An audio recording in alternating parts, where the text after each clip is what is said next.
Both of us were really excited to have a friend that lived right next door. We weren't up to mischief. We were practicing a sport and hanging out in front of the parents. But what's music to some ears is noise to others. Angry at the kids.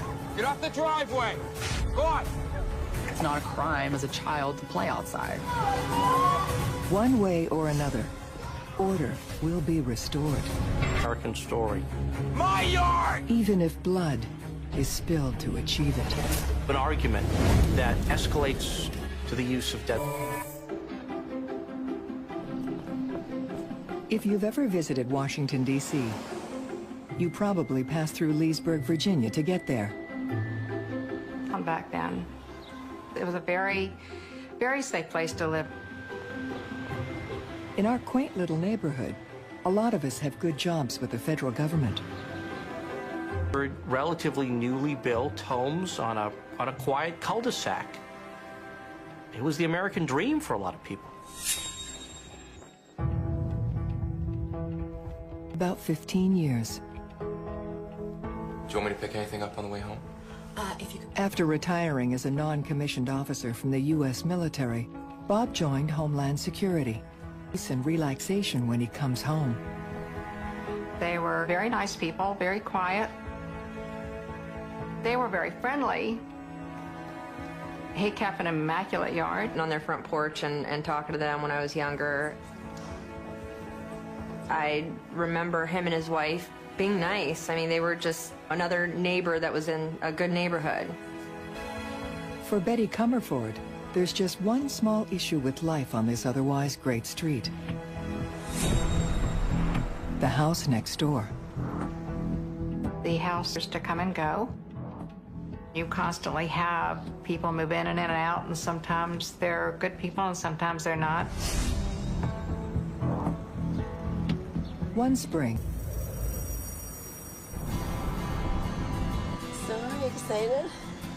it's another set of renters, and they're a bit different compared to everyone else in this buttoned-up neighborhood. Oh, it's not so bad. Duran and Peggy Eldridge have made the move to Leesburg from California with their 12-year-old daughter, Leah. Wait, friends, not good.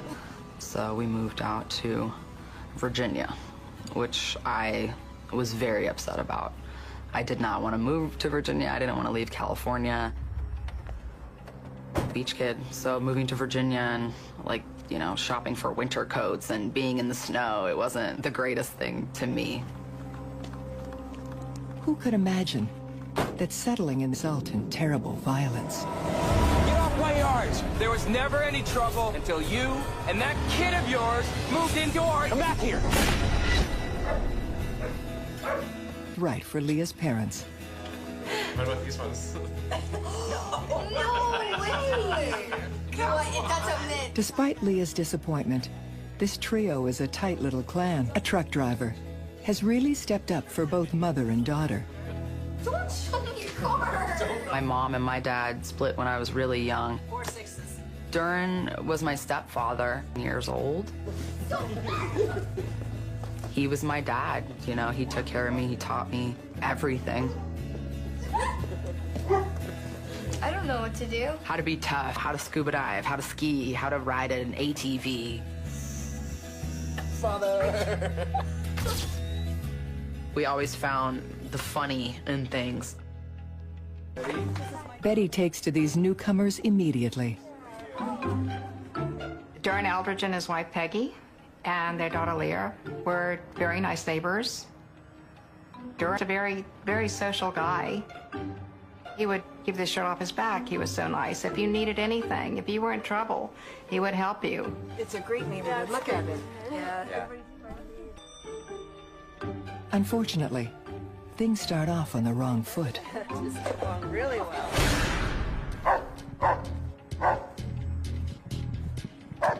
Street and peed on his lawn. Hey, go on, get out of here! Go on! Come on. Get. Go home. Usually I don't leave. We kind of shook it off, like, you know, apologized. Oh, sorry, you know, grab the dog. Harry, you gotta keep it on the leash. We have a leash. I'll keep her on leash. Certainly couldn't have been the way that family. Didn't get anything too bad, did she? Peed on the flowers. That happens often in neighborhoods where they're very established and everybody owns their own home. That story that happened won't happen again. Lorenz was really happy with the house being a rental. He was a very by-the-book kind of guy. Would like wave at people, you know, coming up the street or whatever and pull into her driveway.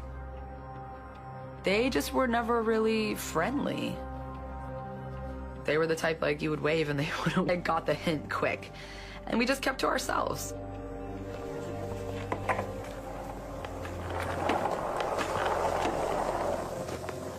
The new arrivals may have made a bet, but the friendship with the neighbors next door continues to grow. Leah and I became friends right away. Both of us were really excited to have a friend that lived right next door. So it's almost like we lived together. We were into the same things. We were into the same music. Happy summer gives way to a new school year. New friends are welcome to drop by after class and on weekends. 15 and 20 kids after school would come to our street. Our street was kind of a hangout place. And everybody would migrate to our neighborhood. And no one is... I think my dad really wanted to keep an eye on what I was up to and what me and my friends really were doing. And so he invited them to just come to the house. He's like, okay, you want to hang out with your friends? Have them all come here. Over at their house. I think I hurt you more than I hurt myself. They were extended family. God, I'm so bored. Entertain me. He was a good time guy, you know? Everybody loved him. Well, not everybody. And especially not someone who's... I do remember him opening his door and staring at us. And that was a clear indication that he was not pleased with. I thought he was a jerk. I don't know. I just thought he was like a grumpy old man that lived across the street. You know, I was a child. And by playing, and you could tell that someone was behind a curtain watching us. Like, the curtain would shift and they'd be looking at us out a window. So, like, as kids, it was kind of a joke. Laughing matter to the military man. Way to go! The rules are being broken. And battle lines are being drawn. Go on! Hey, Darren! It snowballed fast, you know, and then all hell broke loose.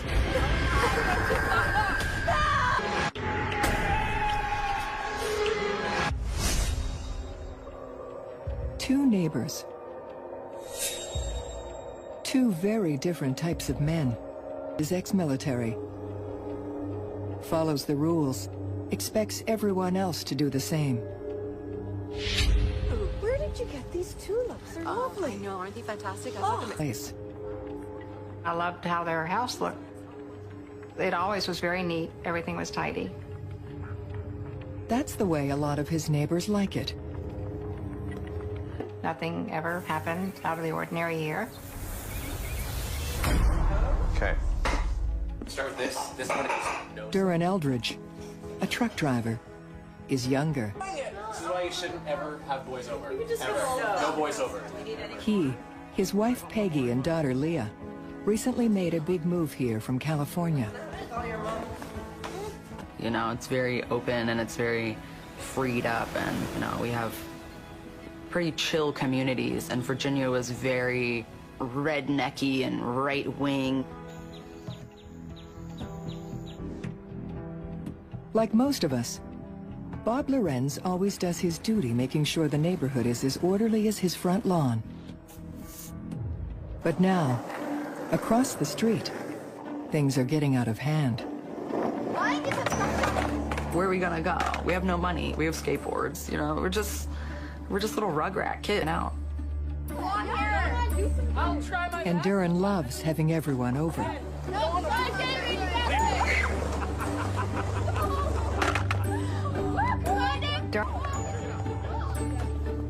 called him the Pied Piper because the kids were over at his house daily. They were over there all the time. He's like a father to all of us. He brought us all in. Nobody was ever excluded. The kind of father I wish, I had in my life at the time. He's a good guy. Bob Lorenz doesn't agree. He has a demanding job at Homeland Security, and it's hard for him to relax with all the noise. I believe somebody had fallen off their skateboard and had gone up into his driveway and into his flower garden. Get off the driveway! Yelling very loudly. He didn't particularly get in anybody's face, but he definitely made it known to each and every person there that we weren't welcome. California recent arrivals didn't understand the East Coast property borderlines. Eldridge, primarily through his kids, was willing to trespass on it.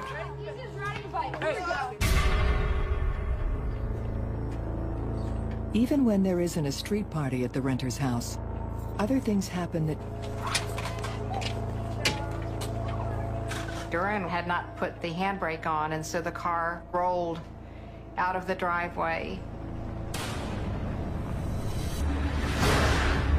It rolled across the street and hit Mr. Lorenz's car. Hey! Hey, Duran! That was an unfortunate thing that happened. It's not too great. How can you let your car roll down and cross the street into my driveway? It was very minor damage, if any. Look, not even a scratch, man. That's not even the point.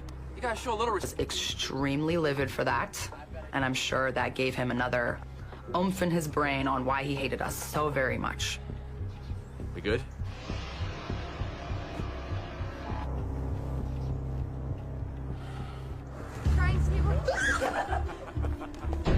These kids are all over my yard. They're dogs. Some of us think Bob is totally justified in getting angry. To wonder if this is really a clash between blue collar and white collar. Afternoon, officer. I think that they perhaps were not there to put down the same sort of deep roots as others. Might have been a little sort of looking down upon them. And my dad was very, athletic, and he drove trucks. You gotta be kidding me. Are you serious? So in the way that society looks at us, or and a government employee. It wasn't like, we got a car on blocks out front and a refrigerator on the porch and but this guy across the street is like, these people and their whole existence is an eyesore. Okay. So you're more than welcome. Curiously, not A neighbor 2 doors down set up a basketball stand. Their son used it on a regular basis. And it has something to do with they didn't own the property. They just rented it, and everybody else owned it. ever closer to tragic confrontation. Play hard! Bob!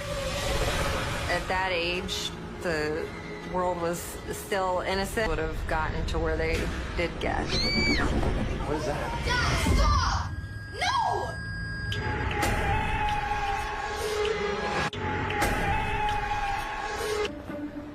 This was a sort of place where the police were more likely to be writing speeding tickets or dealing with minor infractions, like the odd drunk guy walking in the street or homicides were highly unusual. In the small, affluent town of Leesburg, Virginia. What are you talking about yourself? No, what? Go away! A few months back, his neighbor's dog urinated on his lawn. Go on, get out of here. His car was dented.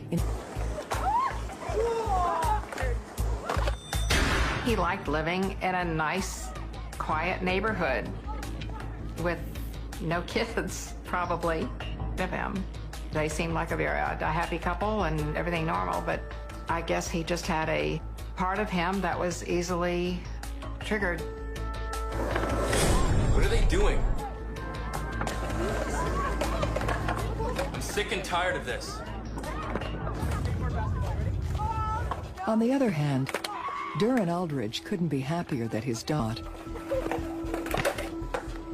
We weren't up to mischief, doing anything wrong. You know, we were practicing a sport and hanging out there in front of the parents for everybody to see. Bob isn't the only one who's irritated by the kids and their noise. We didn't say anything, but Bob did. Constantly. Keep that racket down. I was disappointed that he was getting so angry at the kids. I think he was being a little... They were good kids. He wanted the skateboards gone. We tried to apologize for what we did. We weren't punk kids. Didn't want to hear our apologies. He made it known that just to leave, to stop skateboarding. This is a close-knit. As a security specialist for the government, Bob knows a lot of people. It's like they... And he uses those connections to crack down on the disturbances. I think he had friends in the police. Yes, it's Bob. So if he called them with a concern, they would do him a favor. I need a car sent out. The last time I checked in the United States, it's not a crime as a child to play outside. Were very upset when Bob would call the police on the kids. I can't believe this guy. Neither one of them did not understand why. He didn't like kids. Mr. Lorenz called the police on the skateboarding kids. That was a particular point of tension. Anyway, thank you. Then word traveled around among the children, the parents, and neighbors. And it doesn't take long for the next attack.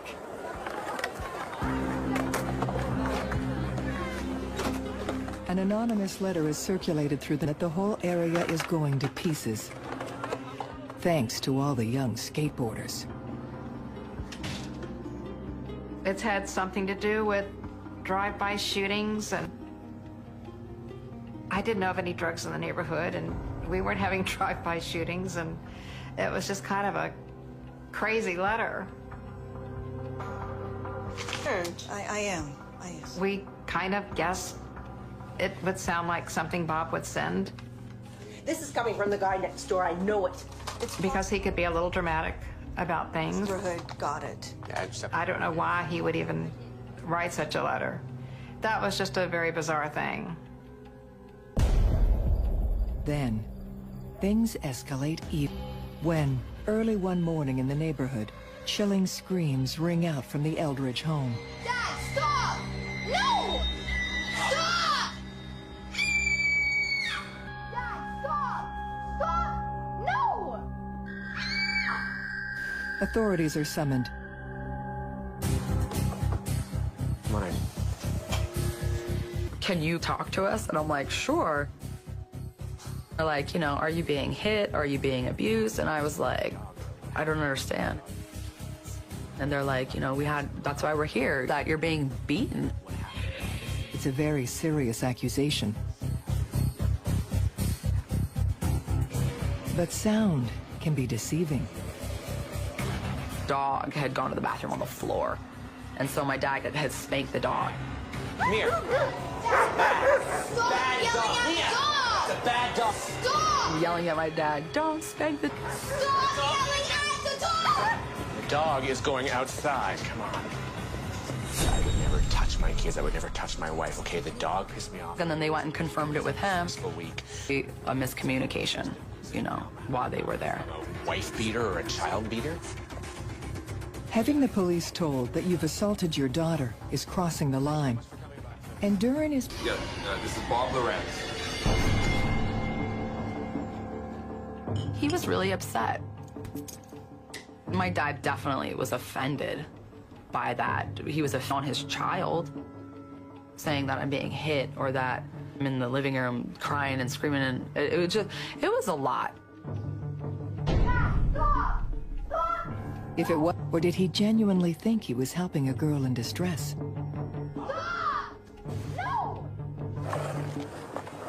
There's no way to know. But the incident poisons. You just feel like you're being watched, basically. This person is watching us, which was weird. It's creepy, you know? It's creepy. The cops are coming up, and, you know, that puts anybody on edge, you know, when you see cops in your neighborhood all the time. I definitely felt a change in the neighborhood, closed off. There was tension. It's cheesy. It's not cheesy. So bad. Everyone hoped the strain would dissipate. Just sounds like that. Instead of finding a way to diffuse that tension, We're here to stay. they saw the worst in the other. And Bob! Come back here! Here we go. Come on, give me some. The yard! There was so much turmoil in the neighborhood, and we just didn't understand what had happened. It was very emotional, and it kept me emotional for a long time. Peaceful neighborhood we were proud to call home. Tell your friends to go somewhere else.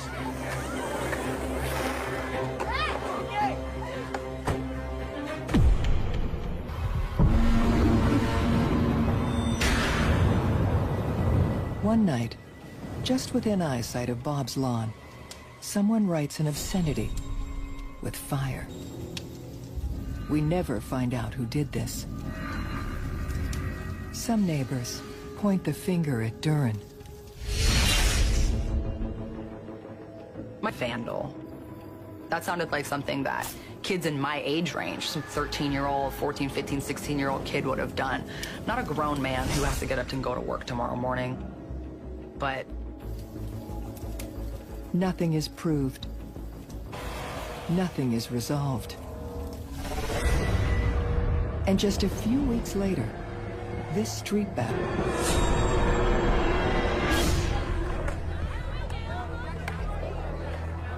This was a month before my 14th birthday. And it was a whole following week because it was spring break. We were right in front of the house just skateboarding and doing tricks. We've done it 100 times before.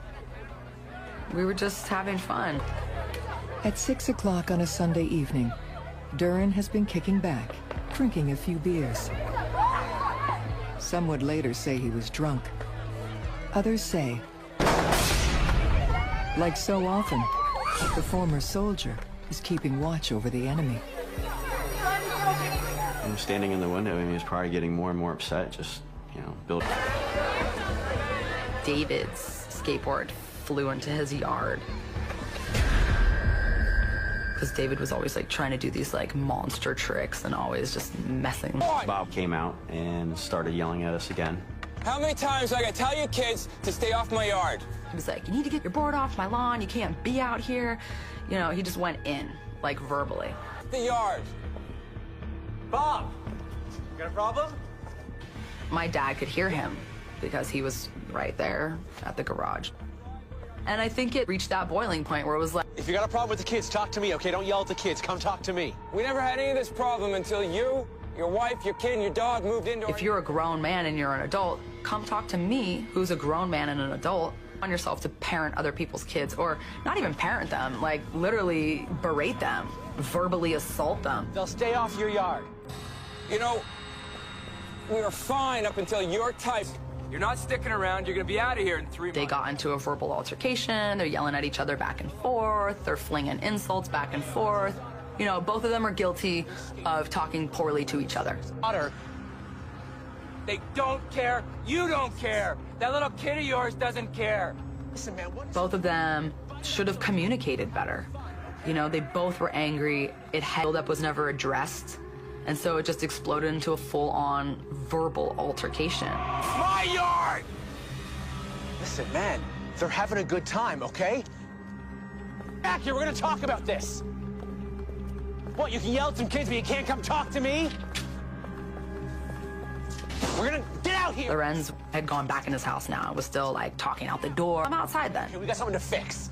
Such a tough guy. Hey, you can yell at a bunch of kids, but you can't stay out and talk to me? You call yourself a man? Let's get out here. You want to talk? You want to talk? Like, what's up? You're a man. I'm a man. Like, you want to threat? What is this then? You want to fight then? Like a crazy person. Get out of my face. I'm not in your face. They started yelling again, and it escalated. You're acting like a psycho. Never had trouble until you guys moved into the neighborhood. Kept repeating, you know, he obviously wanted to fight Bob and kept telling him to come out of the house and go into the street, and they would fight it out. Okay? My problem's not with the kids. If only it had stopped there. What a terrible, tragic difference the next few seconds will make. An hour later, the life that you knew, it doesn't exist anymore. Get out of my face! I live here now! What you thought your life was completely dissipate. You need to have a car sent out here. And have lived across the street from each other for 1 year.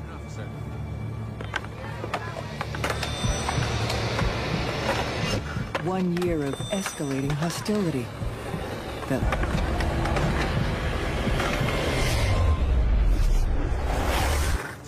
gonna get out here!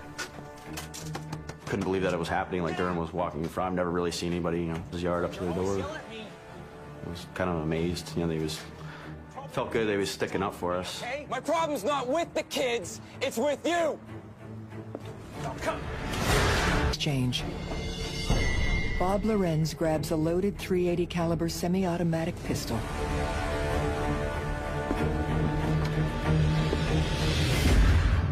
Transpires in those last moments was the subject of some dispute.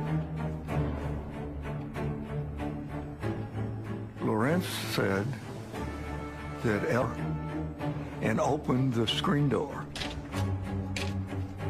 Eldridge was standing in his front door, and he threatened to shoot him. Don't come in the door. We live here now. You don't come in this. And then, in between the shouts of anger, a short, sharp sound. All I heard was pretty much a pop, and it sounded like a cap gun. I really wasn't sure what the sound was. Thought maybe he fired a blank at him, kind of scare him.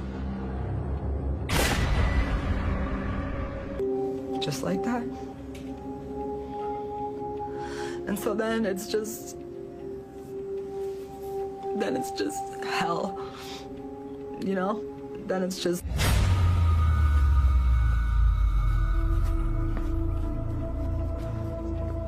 He turned around, he walked across the street, he was throwing up blood everywhere. In the middle of the street, and he walked up to me. Said he thought he had been shot, and he started spitting up blood. He ended up collapsing on the hood of his car, and just blood just all over the place. He sat Durham down on the ground and ended up starting to have... Help! Call 911!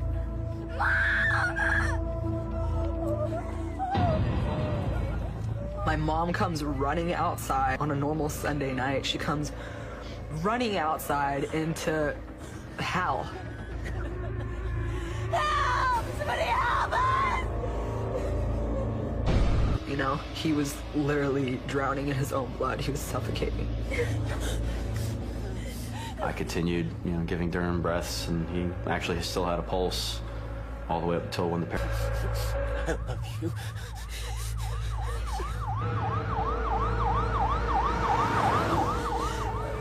The ambulance came and got him, and we were all hoping that he wasn't dead. We went and saw Leah and went to her house, and we all sat and cried. To the hospital. David's mom came over to the house and stayed with the kids. My mom was gone for hours. No. She looked different forever after that point. She never looked the same as she did that day. you know, and I don't think any of us did. Was 31 years old. Bob Lorenz is arrested and charged with first-degree murder. He posts bail and is free. For family and friends, Duran's death is made even harder by having to live across the street from his killer. It was uncomfortable. Still there, living his life in plain view. Finally, the button-down government employee versus the truck driver. It all really came down to, what did the jury there think? Justified in using deadly force against Duran Eldridge. Get out here! Get out! You call yourself a man? Was he right to feel? Or was this one angry neighbor deciding he was going to end it once and for all through the barrel of a gun?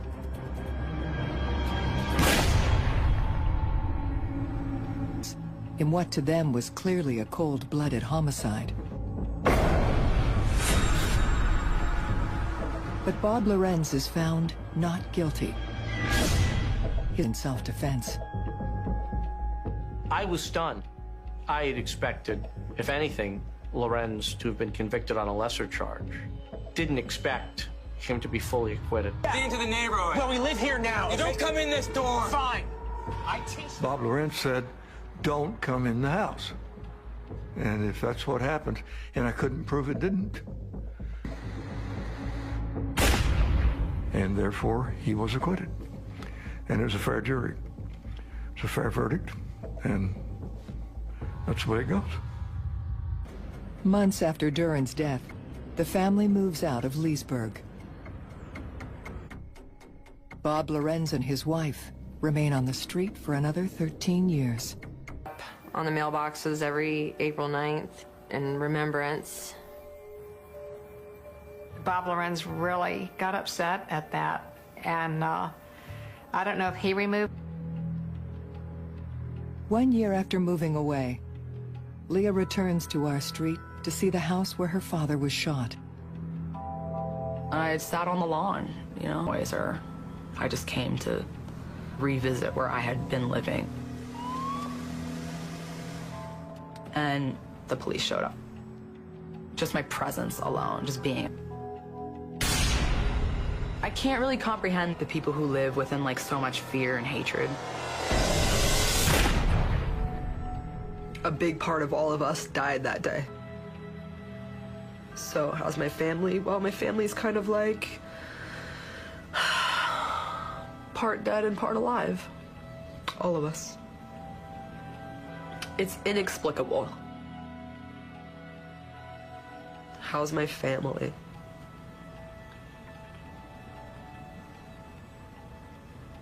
My family's...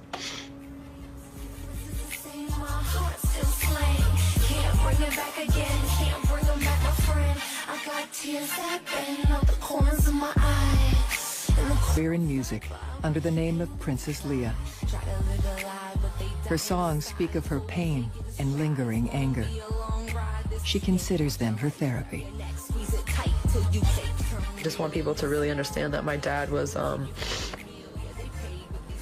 he was a really special person. He changed my life. He protected me. I'm thankful for the little time that I did have, having a father. I think that's it.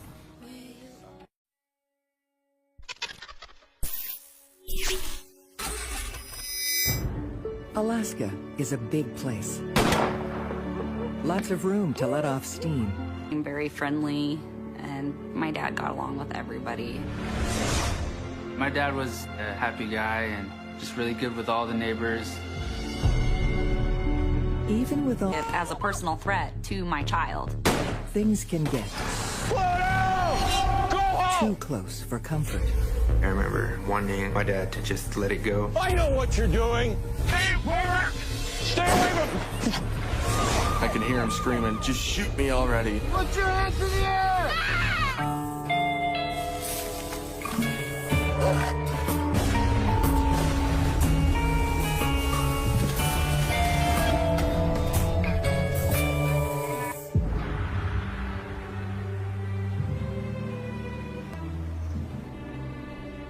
It's the gateway to America's last frontier.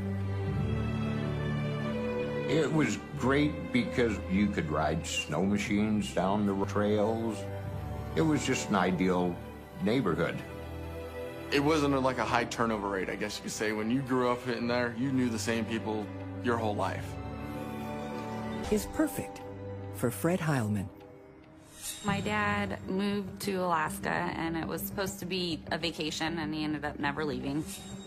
Fred absolutely loved being outside his property.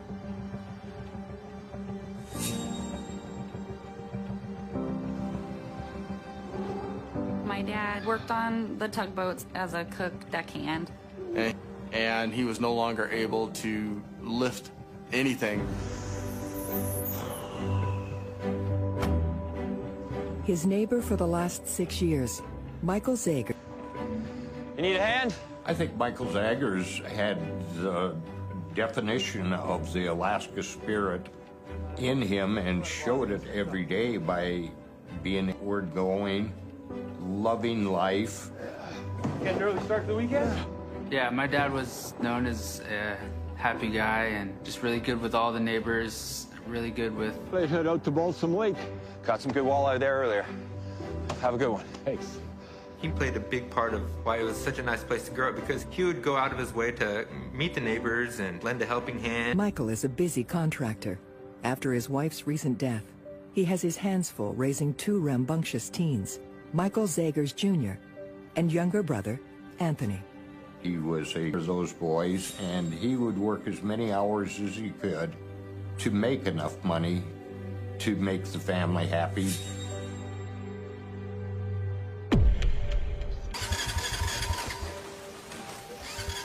Most of the time when it won't start like this, it's just the battery, boys. We'll check the fuse. Or it could just be that it's so muddy. Yeah. All right, come on. What's going on? We're just trying to fix the ATV here for the boys. Oh, lucky boys. Come on. I had 2 kids living with me at the time of the divorce, so we were always comparing the kids. Fred's children have left the nest, but he still joins in from time to time. Hey, guys, what's going on? I'll check the tools. Hey, Fred, come on. He was an easygoing guy, but he wouldn't... Let's try it again. Here. Let's try it now. There you go.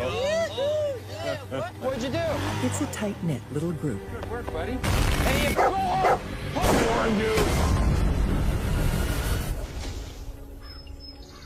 For now, East Porcupine Trail is an idyllic place to live.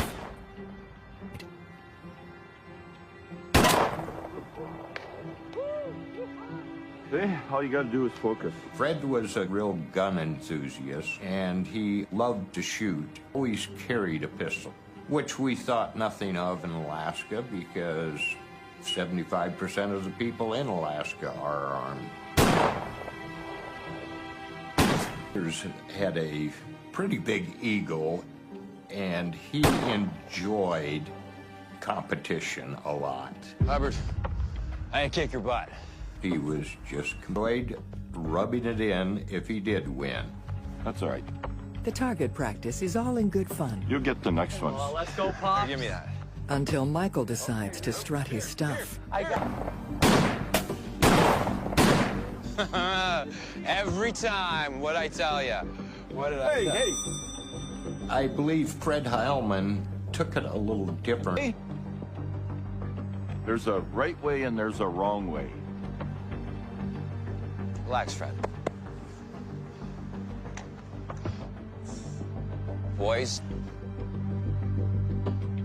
Safety first, safety first. Get out of here. Increasingly,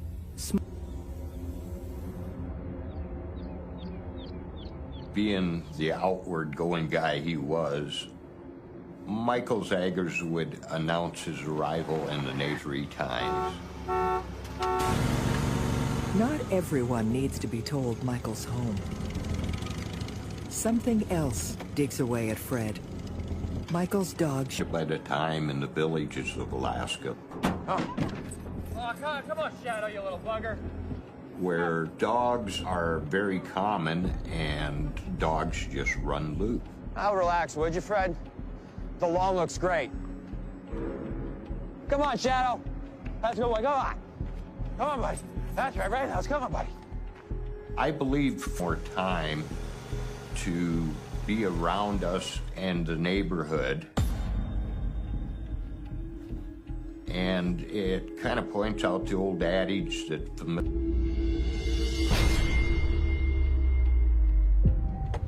In the summer of 2006, a special house guest moves in.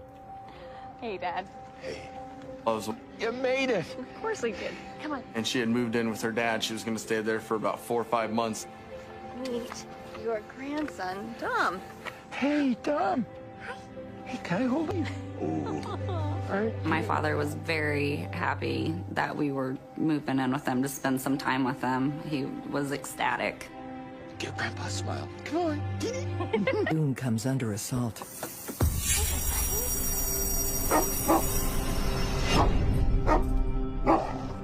Zager's dog came running up towards us, very aggressive. Inside. Your heart starts pumping immediately. Inside. Shadow. Go on, Shadow. You get that rush of adrenaline because you don't know what's going to happen. Shadow. Go on, boy. Shadow. Come here. That made my dad extremely upset. Chain up that dog. How up can I ask you? Take it easy. Seriously? Could have been something very extremely protective of me and my son. Relax. You relax. Get that dog out of here. Zagers didn't care. It was almost like he just did what he... Come on. Get him out of here. Get him out of here. The time that he's lived there and been neighbors with people, I think Fred just felt very disrespected. Shadow was a family dog who had a lot of ends for Fred to feel threatened. But Fred does feel threatened. Get him on a chain next time. Jeez. And he sends his neighbors a warning. What's the problem anyway? I don't know. It'll pass. Yeah, watch out, buddy. Come on. Ooh, good boy. Michael Zagers is fined $210 for allowing his dog to run unleashed. My dog doesn't bite. We've lived here for 6 years and never had a complaint. Sorry, sir. By getting the troopers involved. He just wanted it to be quiet. Unfortunately, this street will never be quiet again. On the contrary. One little interaction between Mike and Fred escalated so quickly. It's mind-boggling. Dad! The incident with the dogs was the trigger in the entire thing. Who killed my grandson? Relax. From that day out, my dad kind of put up guards. Heilman got along for years until Michael's dog Shadow got too close to Fred's grandson.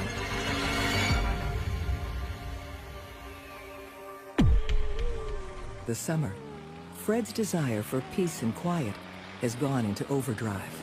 On a street full of teenagers, that's too much to expect.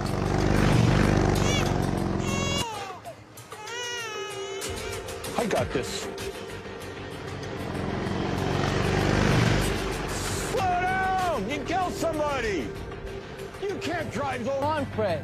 We're just trying to have fun, old man. Sorry about the noise.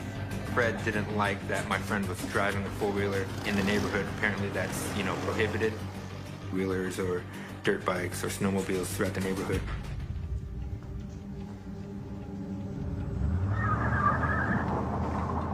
Can't they shut up for just one day? How it looks like, and that's what they were doing.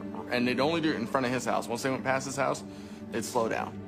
When no one listens to him or seems to care about his family's needs, Fred once again called. A lot of people in the neighborhood would have ATVs and snow machines. No one seemed to ever have an issue with the ATVs.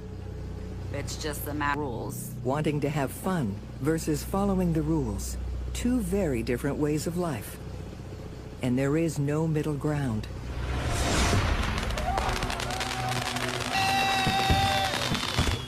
neighborhood on the 4th of July for many years had gotten together and had a picnic on somebody's lawn. And several of us. We had the loud ones, we had the whistling ones, we had the cracking ones. Yeah, pretty much all the good ones. Yeah. Loud and annoying for Fred and his family.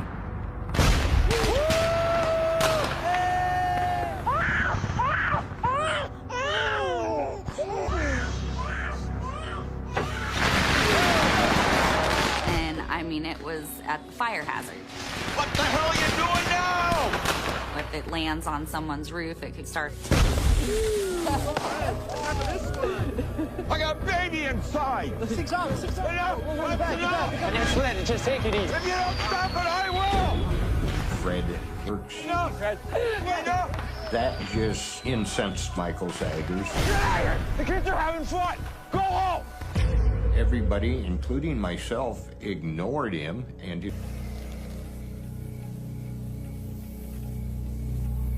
I think Fred felt like he was being disrespected considerably. He was being a baby. Is he going nuts or something?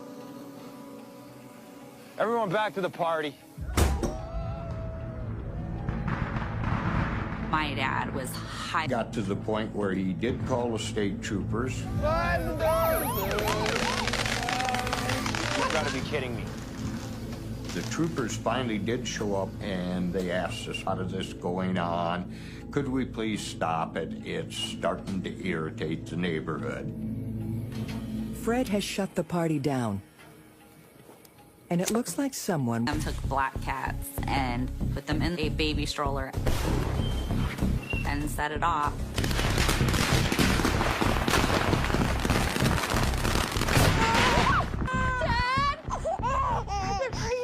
And I took that as a personal threat to my child, my, at this point, 7-month-old baby. How else am I supposed to take that? We didn't even call the troopers at that point. It was just every single time they were called out, nothing was happening, nothing was happening.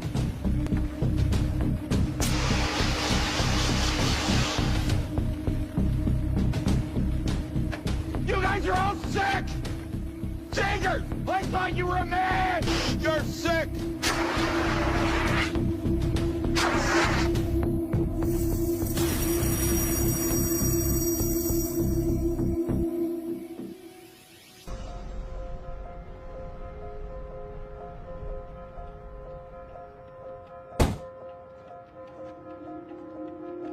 Danielle has been living with her father these past months. Now he's returning to Alaska. If it wouldn't have been for him having to go to Fairbanks to go to school, I probably would have. It was very sad that I was leaving. But there was no, please don't go. I felt like I was abandoning my father. On his own again, Fred takes action to protect his space. I think it was a great idea for him to put security cameras up to show the troopers what's going on.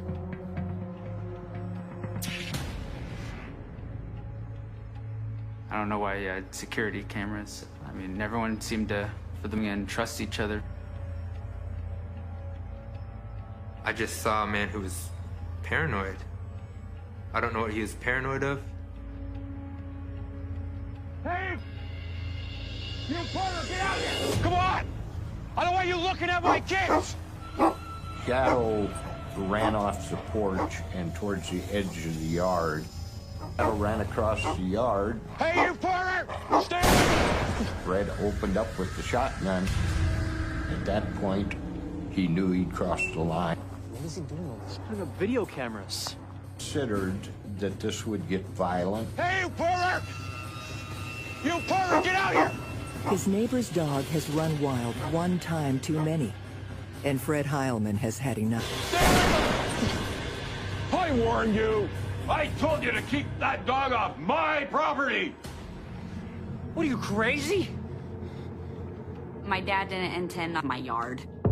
There's a leash law.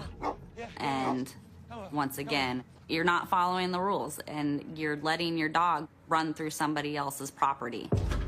Michael's not, and neither is neighbor Dennis Hubbard. The bad thing about it is my children were in the front yard at that time, and I blew my stack. I hollered him over at shooting at a damn dog. I will end up shooting you.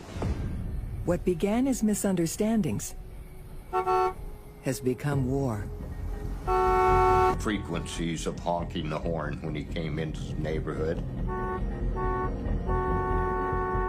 knowing that it would irritate Fred Heilman. Hey, you peeping Tom! He would just try to irritate Fred in any way he could. Jeez. Now! Hey, peeping Tom! Why don't you come? You're making me nervous. He deserves it. I let Michael know that I wish he wouldn't do that because you could be looking at a lot of trouble with Fred Heilman in the future. Children, What the hell's the matter with you? let's go peeping Tom. Let's go home. Get on out here! And Michael Sagers would laugh at me and say, what's he gonna do, shoot me?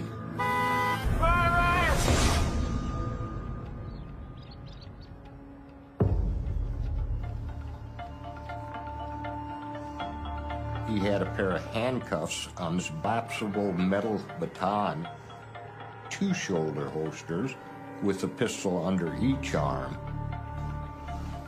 What's all that for? For self-defense. Handcuffs. In case somebody needs restraint.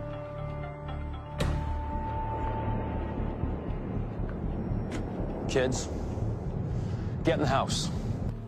Don't go on his property, don't talk to Fred, don't socialize with him. Stay away from the grumpy old neighbor and don't go on his property.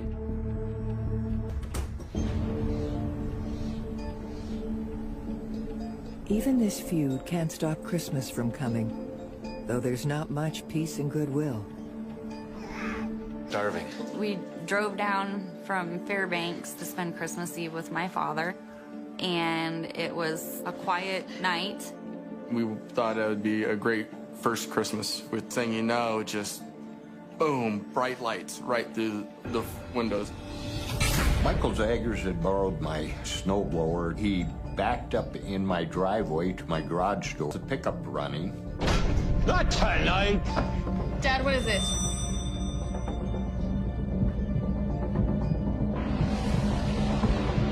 Not tonight! Go! One of my boys mentioned Fred's out front and he's got a club. Fred, calm down, it's not like that. And I go out there and they're just screaming at Fred. What the you gonna do, Fred? You wanna do this? They wanted something to happen. That's what they wanted. I know what you're doing. I'll turn them off when I want to turn.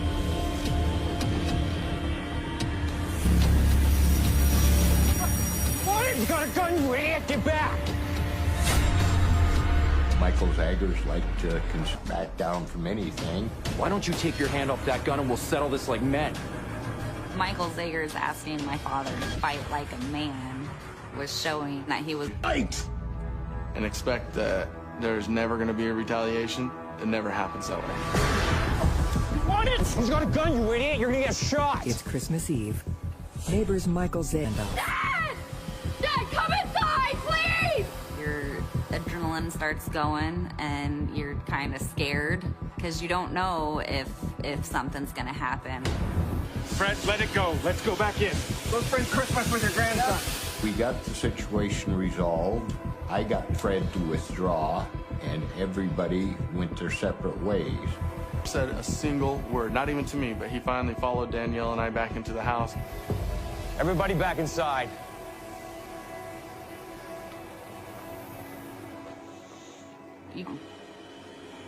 I even asked him to come and stay with us. We had an extra room. Dad, it's time to move.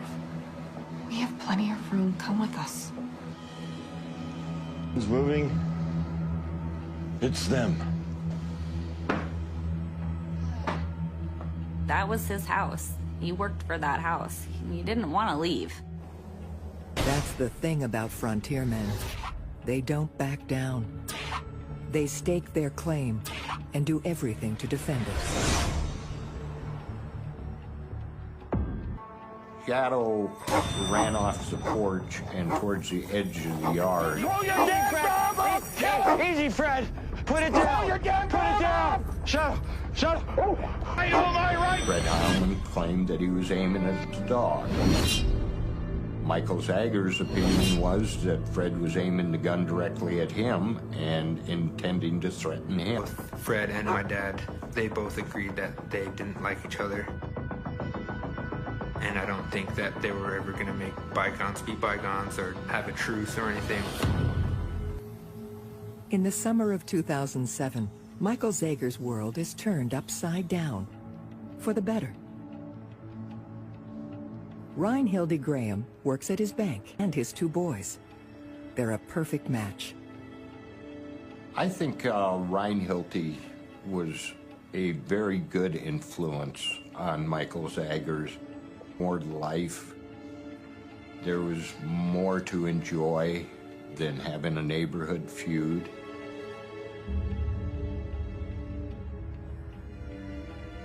Anymore. And he went out of his way to try to be as nice to Reinhilde as he could.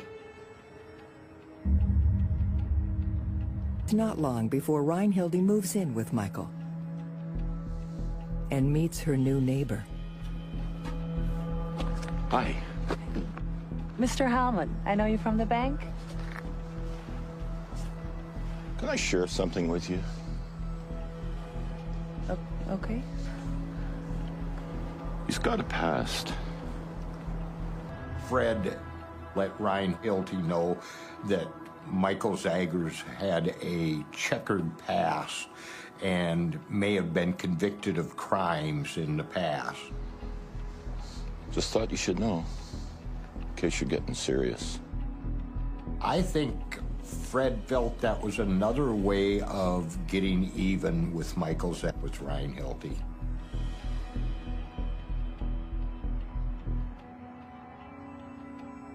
When confronted, Michael comes clean. Michael Zagers was very honest with Reinhilde. It was 18 years ago.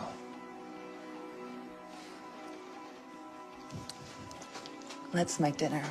Breaker brings the couple closer together. In May of 2008, Michael and Reinhilde go one step further. They get married. They embark on a new life. Okay, come on. Come on, boys. Woo! And look to leave the feud behind.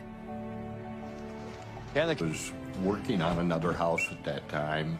Reinhilde had convinced him that the best thing they could do was, let's just get out of the neighborhood and let's move into this life, start a new house, start a new everything.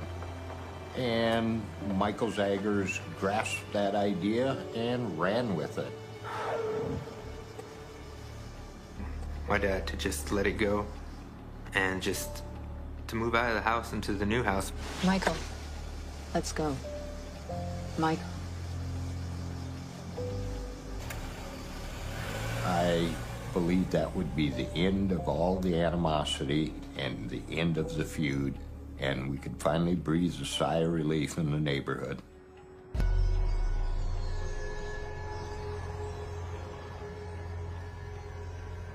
Their departure marks a new chapter for Fred Heilman. Maybe now, off.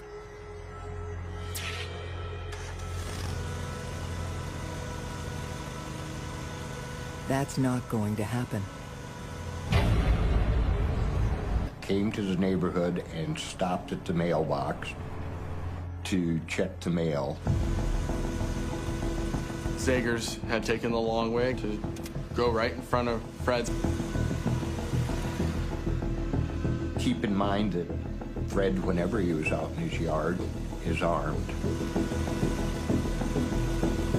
I was worried. At that point, seeing the stuff that Zagers was already capable of and just being the way that he was, I didn't know that if my dad did walk out into the street, if he would just attack my family. After 4 long years, The bitter conflict is about to come to a head. What happened?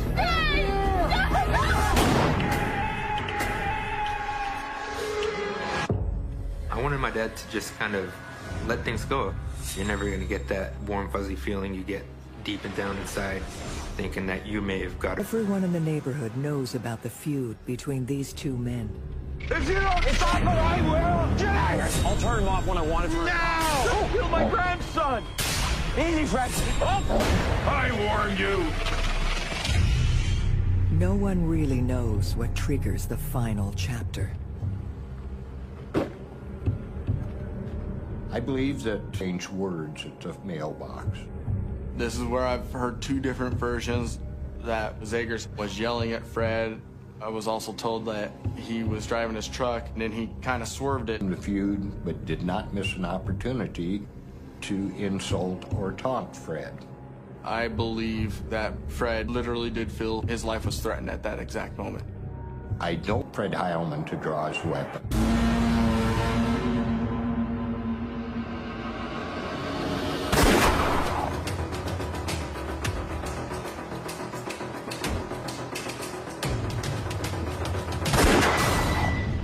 Michael Zegers ran towards my front door. He never made it to my front door because Fred had shot him.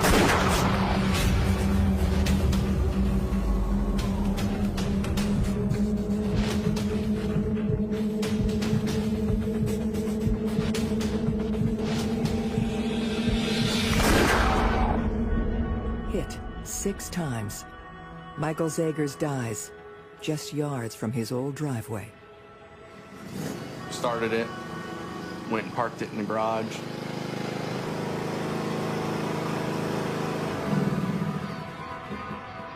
And I think it's one of those right after he did it and there's nowhere for him to go but to spend the rest of his life in jail, and he's not gonna let that happen.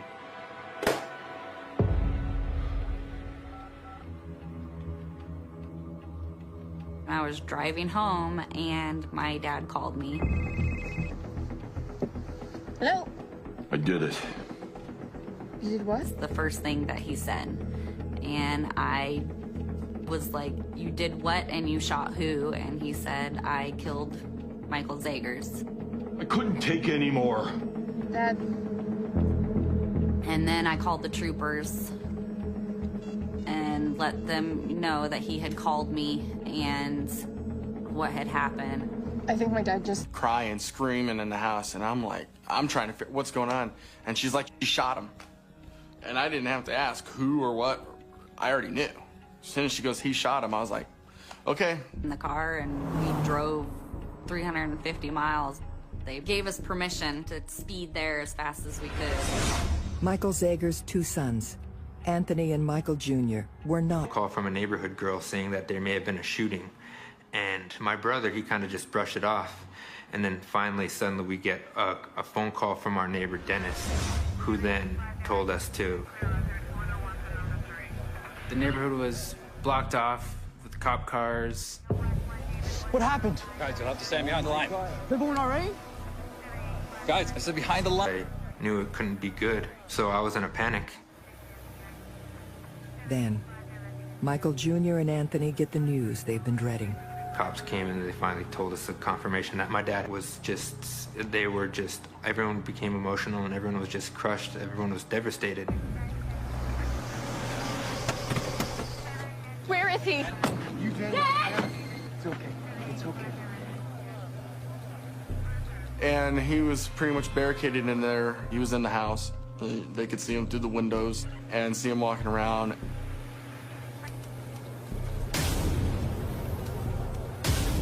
Hey! Dad! Put your head down! Hey! Dad! Come on! I can hear him screaming, shoot me, just do it, just shoot me already. Come on, shoot me! He was trying to get them to shoot him, is what he was trying to do, because he didn't want to take his top. Shoot me!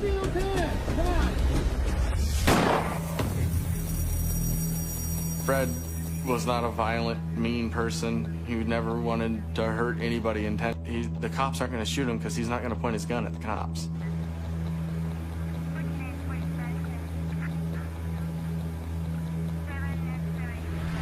Dad! Let me go! Danielle and Brady aren't allowed to talk to Fred. Troopers say it's too dangerous. The area is cleared of everyone. And the standoff goes on. Fred holed up inside his home, refusing, waiting, and watching. Fred has a meal. At some point, he reads his Bible. After almost 24 hours holding the police at bay, Hands up! Let's go!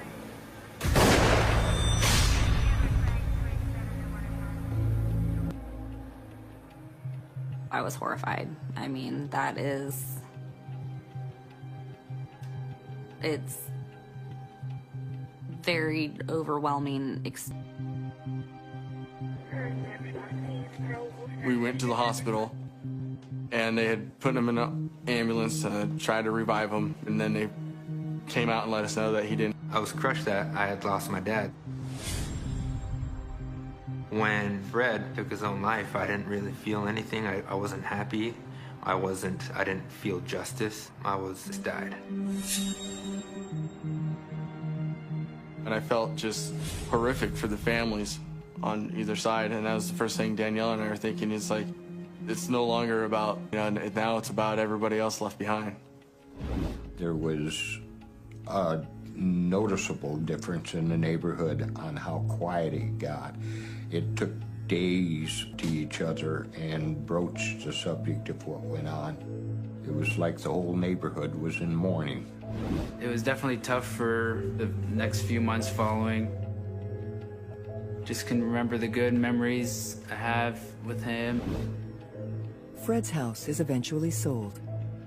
Dennis Hubbard sells his house and abandons the neighborhood for college, and now live in the lower 48. It was time for the neighborhood to move on and regenerate itself with some new people.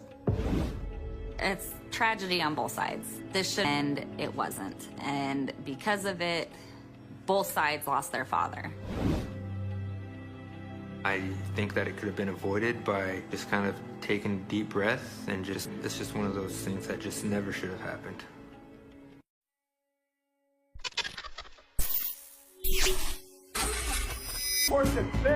One of the reasons he moved to Montana and built a duplex was that he could choose who his neighbors were. It was very sad to learn that they weren't exactly what he had envisioned.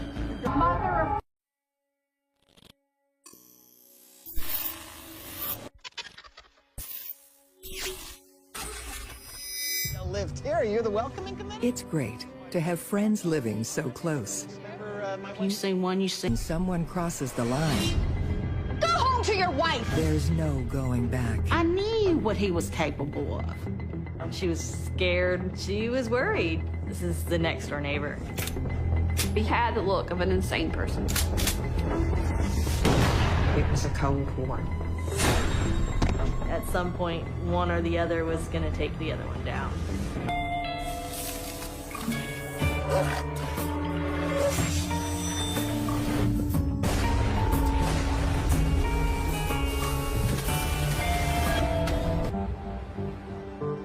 This leafy neighborhood by the lake is one of the most serene places in South Carolina.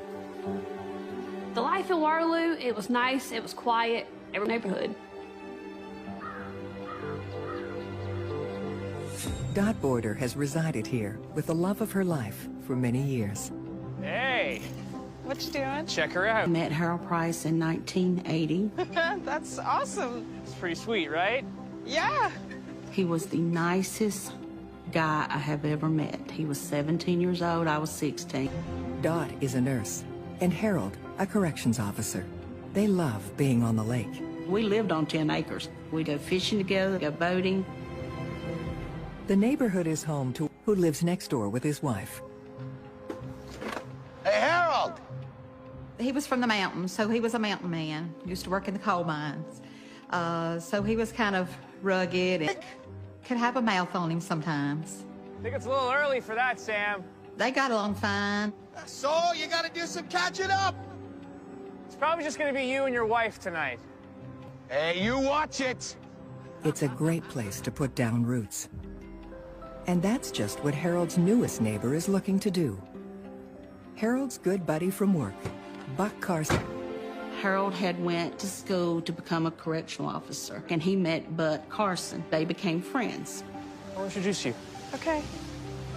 When I first met Judy and Buck, This is my wife, Dot. Hi, Buck. nice to meet you. Hi, please. Buck, he was so nice. He was a gentleman and so respectful. Buck and Judy Carson have been happily married for over a decade, is of their own now.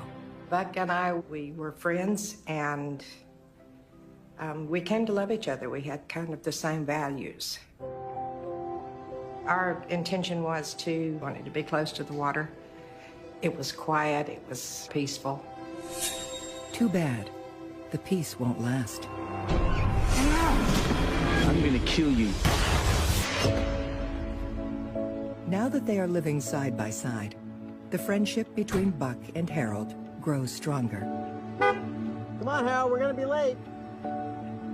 To work together at first, and carpooled.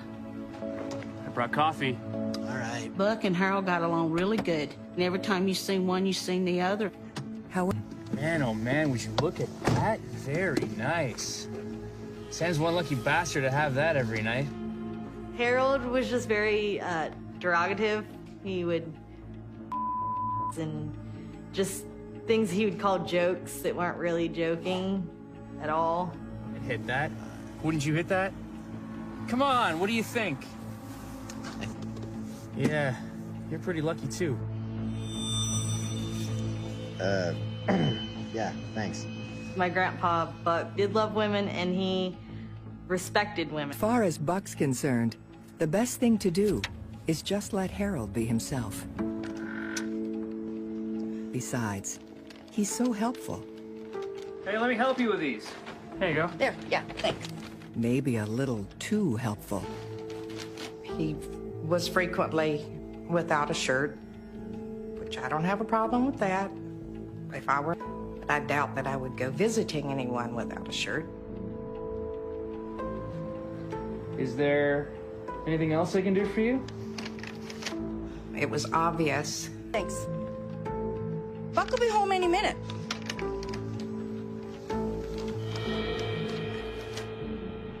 So I'll see you later then.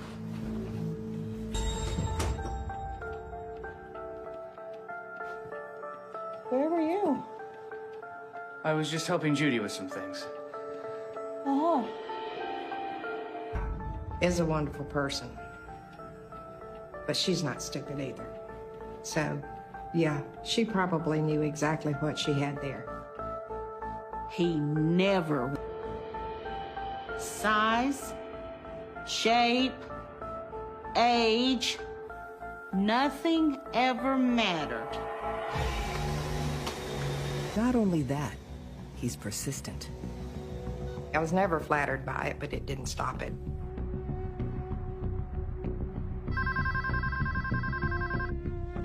Hello? Harold called me, and my first thought was he wanted to talk with Buck. Buck's not home right now. I know. What are you up to this afternoon? Why? So, thought I'd see what you were up to. As time went on, he became more and more obvious in his flirtations. My granddaughter's kind of feeling was he's like a dog who chased a car. He didn't know why, but he couldn't stop himself. Oh. Okay, well, maybe we could... I'll tell Buck you called. I don't want a dog chasing my car. Judy has no problem telling Buck what his old... I think he would have raced right over here if I had said yes. That dirty dog. I had no secrets for Buck. I told him everything. As long as all Harold was doing was a little verbal flirtation, My husband joked with me about it. Ever does lay a hand on you? But he also told me, I'm sure whatever happens, you can handle the situation. Do what you have to do. You don't have to worry about me. All kidding aside, Buck is increasingly disturbed by his neighbor's behavior. Bet you had a good time last night, huh? Grandpa Buck got very upset because Harold made very sexual jokes, you know, about my grandma. But more and more it happened for him. Put that cigarette out. It was just too much for him. And Harold's about to take things one step too far.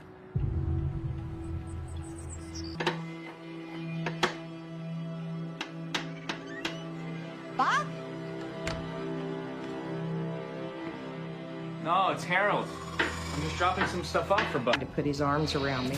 That's far enough, Harold. I turned with a knife in my hand and put it up against his chest and told him, back off.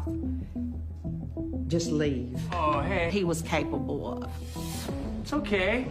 Didn't mean nothing. Harold has just crossed a line. I did not realize how far he could take it then. And there's no going back. God, this whole neighborhood's crazy. What the hell are you talking about? What the hell are you talking? You get off of there.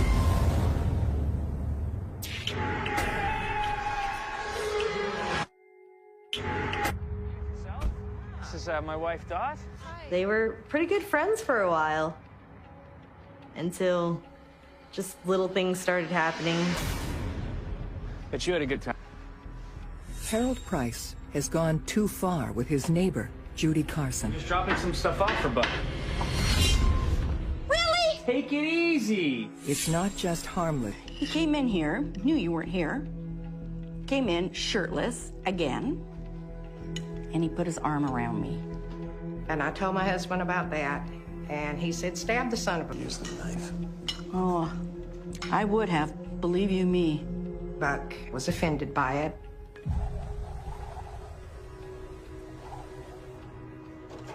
Some beer on the way to work? Buck's no longer so happy living next to Harold, let alone working with him. You know, Harold, they changed my shifts at work. I don't think I'll... Push him away and get a little distance from him. Harold! Buck's not the only one having problems with Harold. Sam Thomas also has a bone to pick with him. You trying to screw my wife? As well. It wasn't just me. It was not because there was anything special about me. It was because I'm a woman. I saw you making eyes at her. He couldn't stop. You get off of there. Yeah, you can come down here and what deal are you with me. doing? I got a feeling that he was just a sleazy person. Harold's wife, Dot, has also come to that conclusion. And it became a problem. And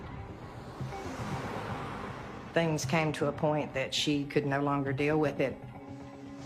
What are you doing? I knew in my heart, it's over. I'm sick and tired. Out of my way! If she loved the man she married, that man left. I don't know that I could continue to love someone who just became a different person. Hey! I had my nurse's book. I picked that book up. And I knocked him off his feet. His feet flew out from under him. I mean, this book would come in handy for something, and it did. I said I'm leaving! And I left and didn't come back. Zone for the first time in years. He was so miserable without Dot. And why did she leave him? I said, you have...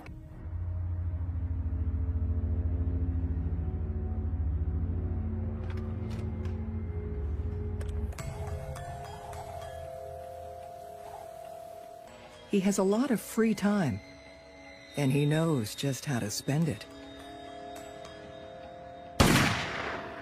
There was a lot of shooting went on over there. He was so infatuated with guns. He would just go out there and shoot. You're not even supposed to shoot a gun on the lake. That did not bother him. He did not care. Also finds other things to do with his time. I caught him looking in my windows. It really put my grandma off. She was stood at the same time. I mean, anyone would be when there's a peeping Tom, and especially when it's somebody so close. This is the next door neighbor. But Harold is not alone for long. A few weeks after Dot leaves him, he meets someone new, Christine. She soon moves in with her daughter. Meet your new neighbors. This is Christine and her daughter, Jennifer. Hello, Christine. Pleased to meet you. Hello, Jennifer. Harold Price was like a dad to me. He was just always there. He would protect us. July of 2001, we fell in love and got engaged. We, just passing through, so want to say hello? Great. Judy doesn't think a new woman in Harold's life will change things much.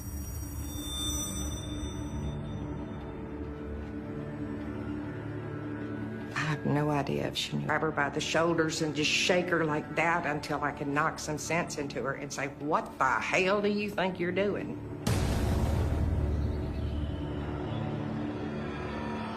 As long as Buck is around, Judy is safe and protected. Then, a sudden tragedy changes everything. Buck died. He was exactly 2 months short of his 63rd birthday. He was fishing on the dock and had a diabetic seizure and hit his head, and Judy is devastated at the loss. we never saw it coming. We thought he was gonna live forever. I mean, he wasn't sick. He just died out of nowhere. Yeah, my sweet man. It was good. And I did feel safe with him. Including her granddaughter, Danielle. Can I get you a tea or something? And her brother, Johnny Lever. The same night, my grandma called her little brother, Johnny, and the whole time. You need to eat something, sis. Johnny has always been a loner. He's just always been happier when he was away with me, so I wouldn't be alone. It turns out there's someone else Judy can count on. Yes? Hi, I'm here to... A little busy at the minute. Oh, okay. Well, I'm Harold. I live next door. I just wanted to stop by to give her my condolences. No, I've heard about you before.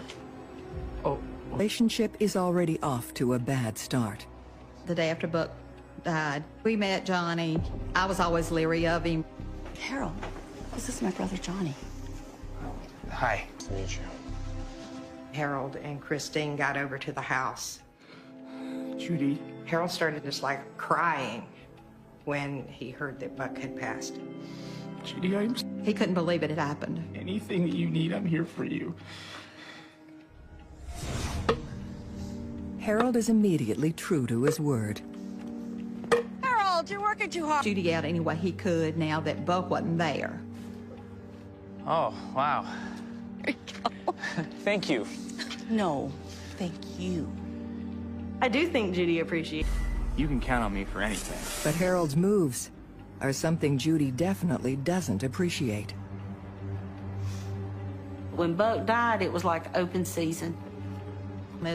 As flirtatious, but he's just a friendly person, and he felt bad, you know, with her age. Either way, Harold keeps coming around. No matter what time. In as much as he possibly could, and he felt like, all right, Buck's gone, it's my territory now. Harold had come up and knocked on the door. Judy? Judy isn't alone tonight. What the hell are you doing here? I was just stopping by to see Judy. Is she in bed yet? Who the hell do you think you are, huh? He wanted to... You can't touch me. You don't live here. He said, well, then you just go ahead and get the hell out of the house. This isn't your house. Get out of this house right now! Harold said, you can't put me out of the house. It's not your house. That the shirt and pushed him out the door. Johnny accused Harold of trying to mess around with Judy. I didn't want Harold walking into my bedroom to talk to me. I'm moving in. And I believe that's what started the feud. And it's exactly what might have been in Harold's mind that caused him to go on this campaign of his against Johnny. Johnny Lever catches Harold Price entering his sister's home in the middle of the night. This isn't your house. You're out of this house right now! He decides to move in and keep an eye out for Judy. Over. He went and got his dog. He stayed with me. And I felt so much better. My grandma was very optimistic. You know, there's a man in the house now. I don't have... But not everyone is happy with Johnny's presence. After a while, he started getting jealous of Johnny. Because he was trying to... Can't afford your own home? Why don't you watch your damn mouth? Go to hell. Get your damn dog off my lawn! Hey! What the hell are you? Johnny makes it clear to the whole neighborhood he's not here to make friends. He's here to look after his sister. A brother could possibly do. He took over. Johnny was definitely trying to run the household. He was the man of the house, and that was his house. The man of the house protects his territory. Harold was going to do some work to stop the runoff from washing up under his house. Asked him what he was doing. Johnny thinks Harold is crossing the property line. It was all zigzaggy, nowhere near straight. I wasn't certain if it was on the property. Now! Your lawn? That's funny. You got a big mouth on you for such a little man. You know what? Why don't you just go back inside to your sister, okay? Get lost. Harold said it didn't concern him, leave him alone, and then he... I didn't know if it was a gunshot or what it was. So I run out. See here. Are you kidding me? Standing right here, bro. You're gonna regret this. Let the police handle his problem. Johnny had threatened to him up. And Harold called the sheriff about it. And Johnny is enough like myself that he could probably hold on to a grudge for a long time. Johnny's arrest is a small victory for Harold. But he doesn't get to celebrate for long. Jail and a $50 fine. Johnny is back and ready to fight fire with fire. He would go out there and shoot his gun. He was just letting Harold know, hey, look, I have guns too, and mine are better than yours. He was just constantly trying to make the other one more angry. It was a Cold War. Hair and a belt, no shirt, and his gun on his side. Always had his gun on his side. And he would just mow that one strip between the house up and down. Up. It did affect Johnny. He would get angry. When Johnny Lever would watch, he was always at the land border. Have his gun, cleaning it. He wanted to make sure that we could see he had a gun there. I think in Harold's mind that it was going to come down to a... The Cold War threatens to go nuclear. Unless the women can find a way to keep the peace. This had to stop. Things were getting completely out of hand. We have to live next to him. And if she would talk to Johnny... I didn't start this. It doesn't matter. And I would tell Harold, you know... I think it'll be better for us in the end. We agreed to shove it down their throats if that's what it took, just to make people be civil. I was here first. Not gonna fuss and argue, just stop. It seems peace is the last thing on Harold and Johnny's minds. There was a vengeance to go. Woo! I knew something was going to happen. It was a terrifying. Everyone in the neighborhood really stayed from Harold. You get all this off my lawn right now! Get lost. It was very unsettling for everybody. Are you kidding me? Stand about that. The uneasy truce between Johnny Lever and Harold Price appears unlikely to hold. Can you believe? Is moving her family closer to the feud. I'm so excited.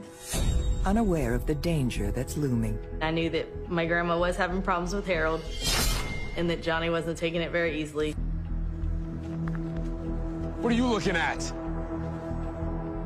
I definitely think Harold got off on making Johnny angry. It was like the highlight of his day. In the house. You okay, Grandma? But she didn't want Johnny to get in trouble. She didn't want Johnny to do something stupid.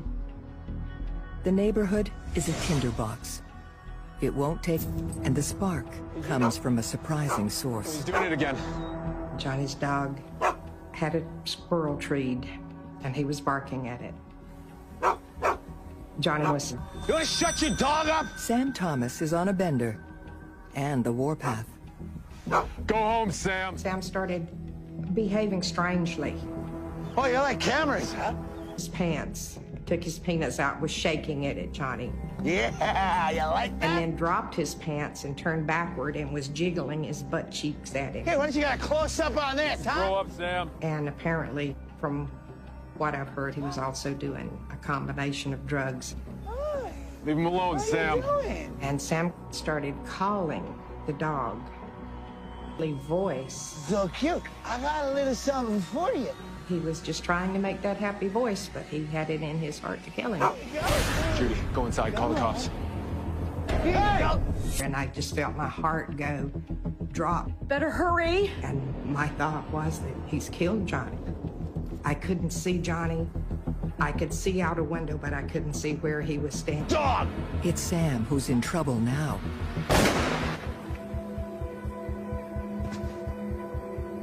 Johnny pulled out his gun and one shot killed him. Care. Come in. It was his way or no way. And his way was the right way. The neighborhood is left in shock as Johnny is taken into custody and returned to a very different neighborhood. We found out when we got home. It was really terrifying. With Johnny carted off by the police, Harold's life, but his euphoria doesn't last. Authorities decide not to press charges after one look at Johnny's cell phone footage. There you go. It was determined that Johnny obviously had... There's no escape for Harold now.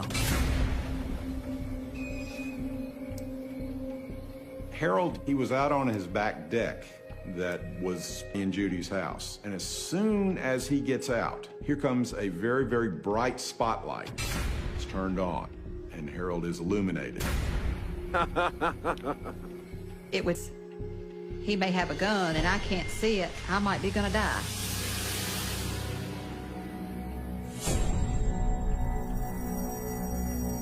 After he killed Sam, we truce. Shot to hell. This man was constantly watching over his back, scared to death. I don't think you need that. He felt like he needed a drink to go out. Harold, take it easy.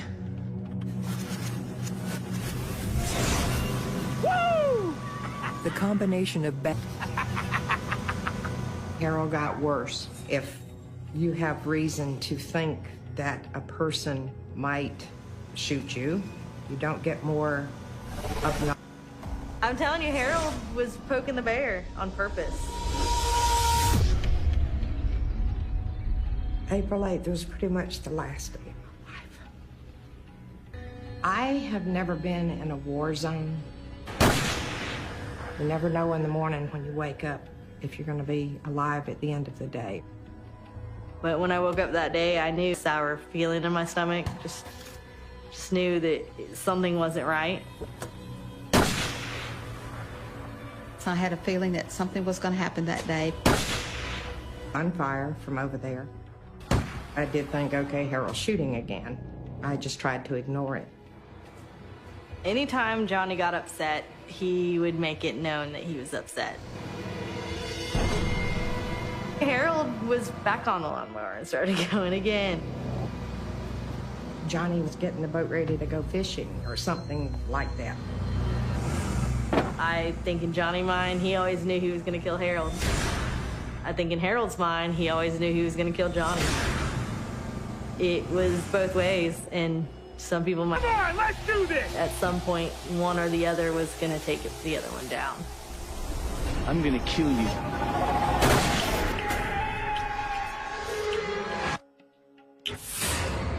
We always knew that between Johnny and Harold, someone was going to get hurt, and it was going to end badly. We always thought someone's going to kill the other one. No one ever knew exactly who. Towards this moment for months now.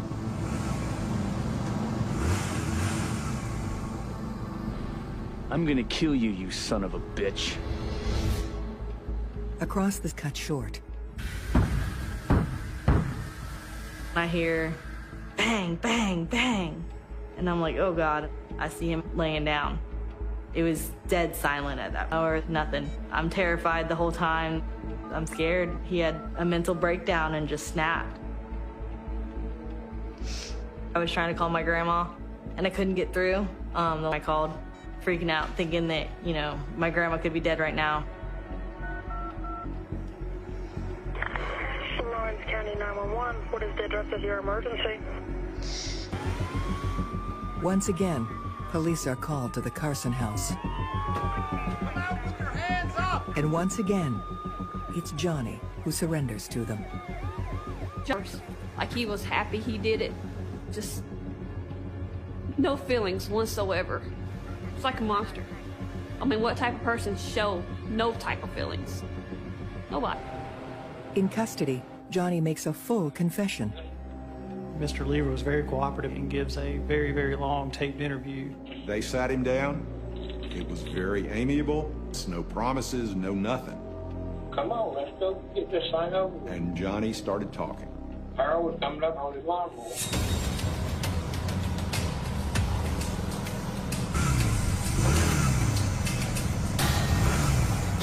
Making gestures just like we were going to get out or something. I let him know that that's what he wanted to do, go on. Billy's going to kill him. I'm gonna kill you, you son of a bitch. When he said that, he turned toward his house like he was going to get a gun. That's when I put him.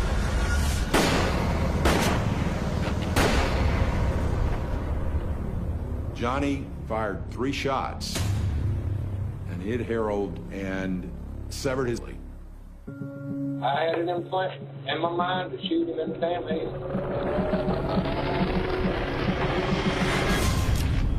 I done cocked it and aimed at mine. I said, I changed my mind. I didn't shoot again.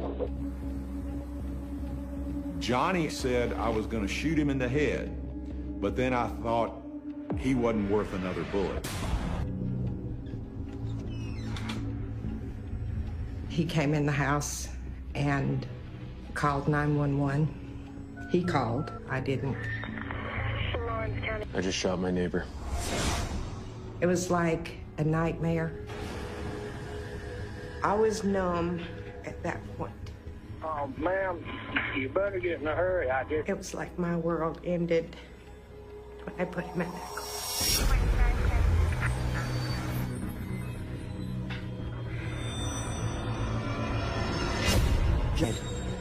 Harold Price is pronounced dead at the scene.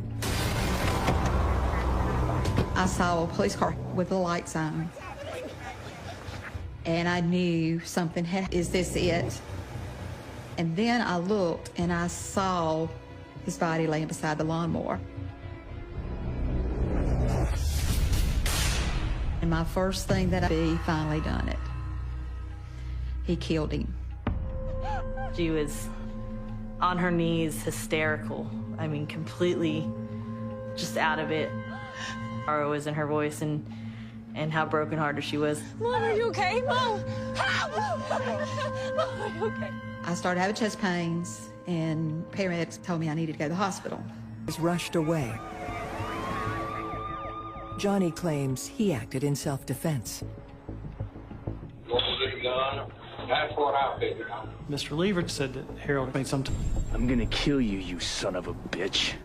I think that Johnny obviously had a reason to believe that Harold had a gun or intended to not have shot. I was told by Sled if somebody threatens to kill you, you don't have to wait for them to get a gun. So he felt he had done no wrong. But investigators don't agree. Harold was unarmed. Even Johnny admitted that at the time. There was absolutely no justification for what away from him. He was absolutely no threat to him. It was pretty cold-blooded. When he got away with self-defense for killing Sam, it fueled him to be able to try to use the self-defense against Harold when he took Harold's life as well. He just was so adamant, and others being wrong. It was astounding. Johnny Lever is convicted of murder and sentenced to life in prison. My mom, Christine, pulled up 5 minutes after it happened and thought of what if she would have pulled up sooner. What he had shot her to? How could he?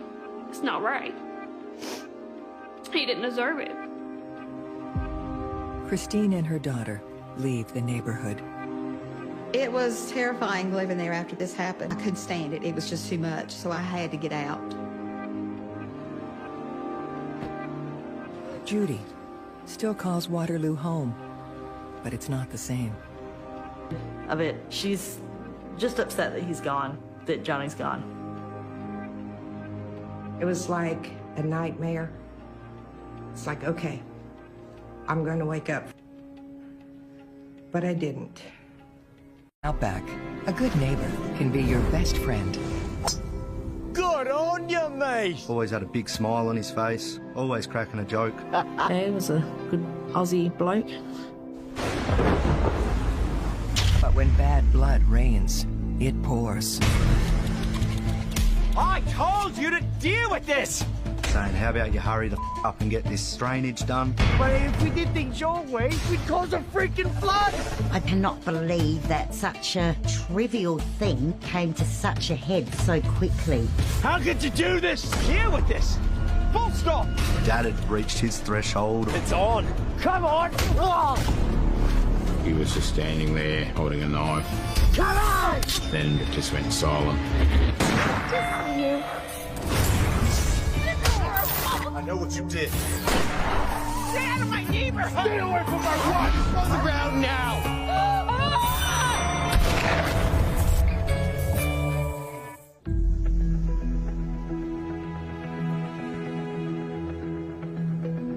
With rolling hills and groves of gum trees, the farming community of Tunkillo is an oasis perched on the edge of the vast Australian outback. It's a really small country town. You sort of blink and you miss it. It's nice, lush, green. Population's 40 or so definitely a safe place to live. Yeah, everyone knew everyone and looked out for each other.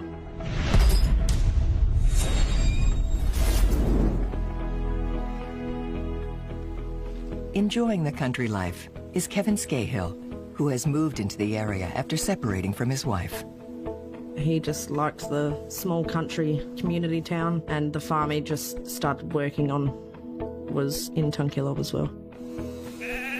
Kevy was a sheep shearer. He did a fair bit of shearing in his early days. He came to work for me about 17, 18 years prior to this. We were very good friends.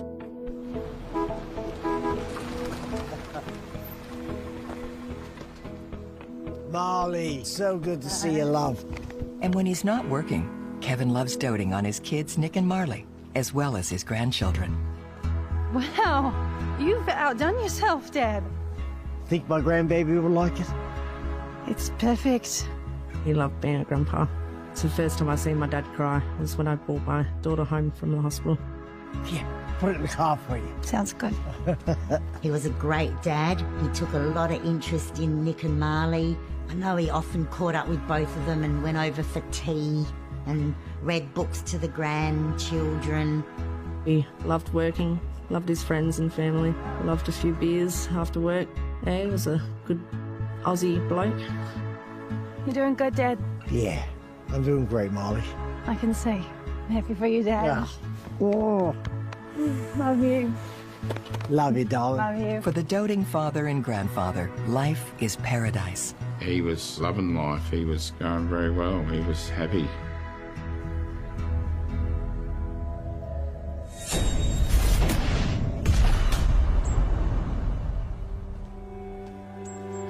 Paradise gets a new addition when Darren Lorkie moves in next door. It was approximately 2 years after Dad had bought the house. Then he'd moved in. Kevin can't help but notice the newcomer. Kevy's neighbours were fairly close to him. The houses were fairly close together. And he's quick to welcome Darren to the neighborhood. Kevy knew most of his neighbours and got on well with them. Hey there! Hey, Diva! How's she going, mate? Hey, Diva! I'm Kevy. Looks like we share a fence there, eh? Hi. Darren Lorkie was a bit of a seclusive sort of person. You could tell he was a bit of a homebody, I suppose. Now all the lone wolf wants is to enjoy some peace and quiet. Darren hopes that his new home in Tunkila will deliver. Let me grab a box for you, eh? Oh, I'll grab a big one for you, mate. Despite his neighbor's aloof demeanor, Kevin gives him a warm reception. There. No tip required. Well, this time anyway. There he is, eh? You really need to know how much of a larrikin Dad was. Always had a big smile on his face, always cracking a joke. Just sort of typical fun-loving farm boy, really. If you did right by him, he'd always do right by you. Hey, listen, seriously, I'll get out of your hair as long as we can catch up later. Deal? Deal. All right, mate. Don't put your back out, eh? Seemingly, Kevin's good nature works on his new neighbor. But pleasant times can end just as quickly as they begin. Get off my property! Shut up! You want me to shut you up? Ah! We just didn't think it would come to that. It's on! Come on!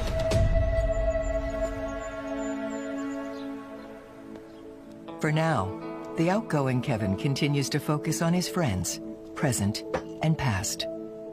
In 2005, Dad was in a motorbike accident with one of his mates.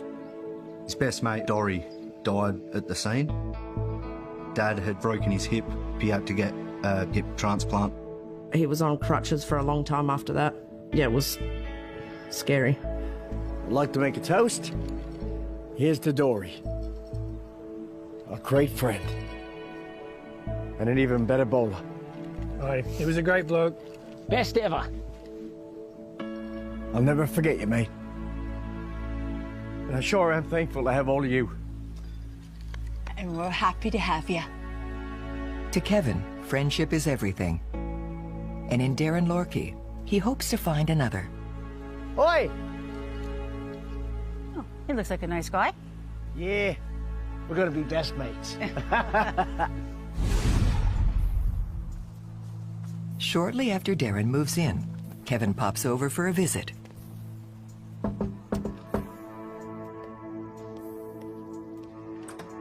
G'day, mate.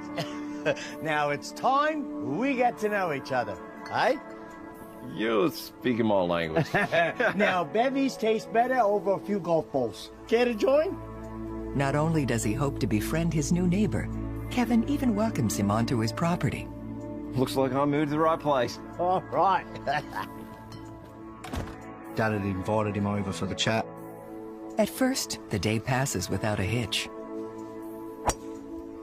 Good on you, mate. My dad wanted another neighbouring friend.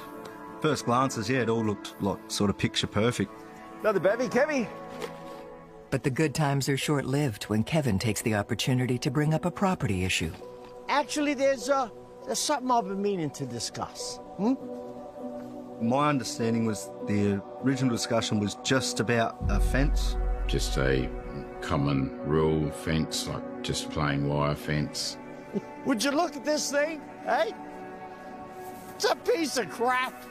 Kevy was after a more of a privacy fence, higher fence. I'm picturing iron siding, hey, maybe 8, 10 feet high. It's an impressive project and too expensive for Kevin to cover alone. That's a lot of material, mate. You sure you crunched the numbers? Well, given that we share the fence, I thought, you know, let's split it. Now, is a few grand okay? You want how much? Yeah, it's pretty much where it escalated was when he said, oh, let's go halves for the fence.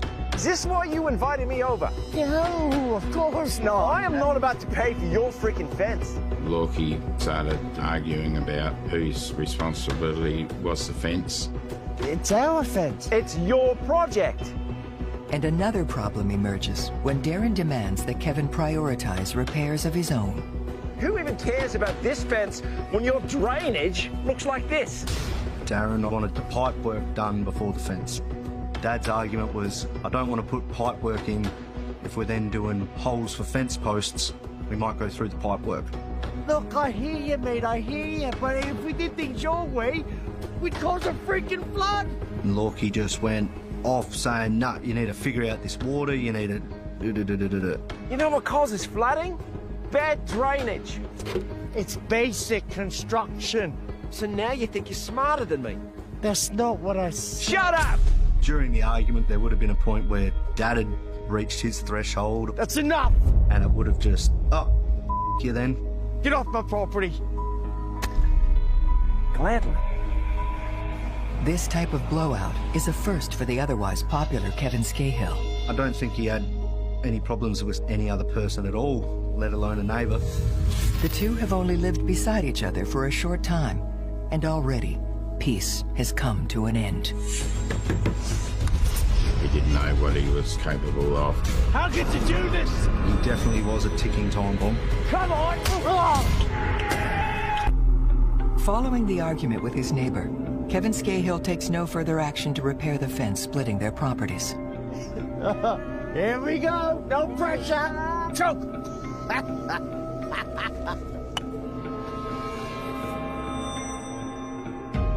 But now he's concerned that even the innocent trespass of a croquet ball could cause another blow-up. What are you gonna do? You're gonna leave your fence like that? He probably wanted his fence up, but this guy was being so difficult that he just thought, no use causing a big deal about it. Yeah, I guess so. So then he just sort of let it go. I'll get the ball.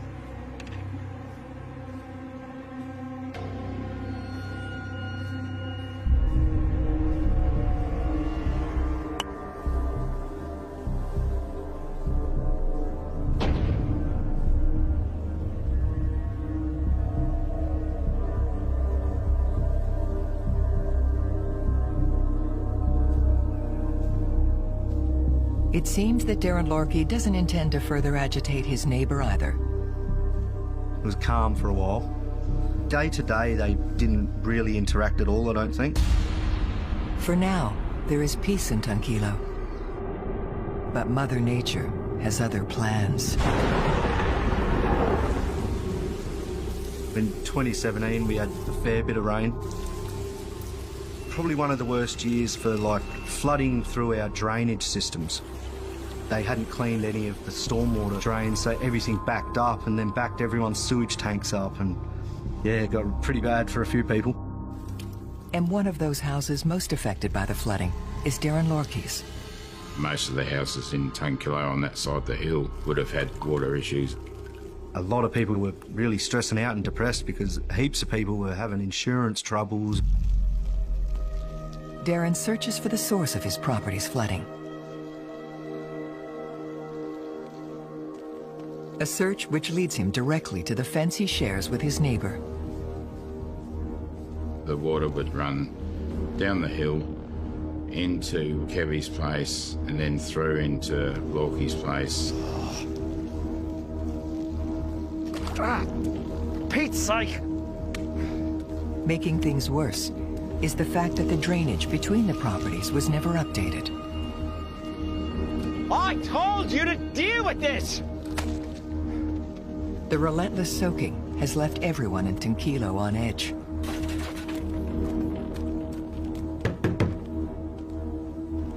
What the hell do you want? I want you to fix your frickin' drain pipes. Lorkie had approached Dad, saying, how about you hurry the up and get this drainage done?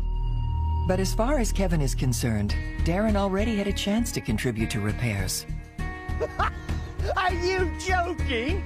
I was the one who wanted to fix things up, starting with the fence. That's BS, mate.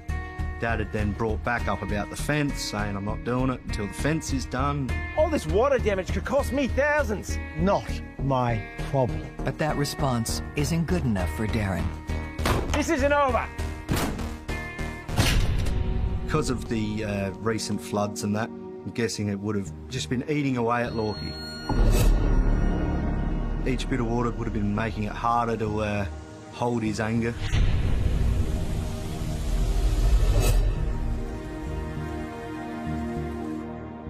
Darren Lorkie isn't going to just sit back and watch the ruin happen. Lorkie would have known Kevy's movements from day to day when we were shearing sheep. He would leave his place at sort of 6:30 in the morning, wouldn't get home till sometimes 7, 8 o'clock at night. Darren uses his neighbor's work schedule to his advantage.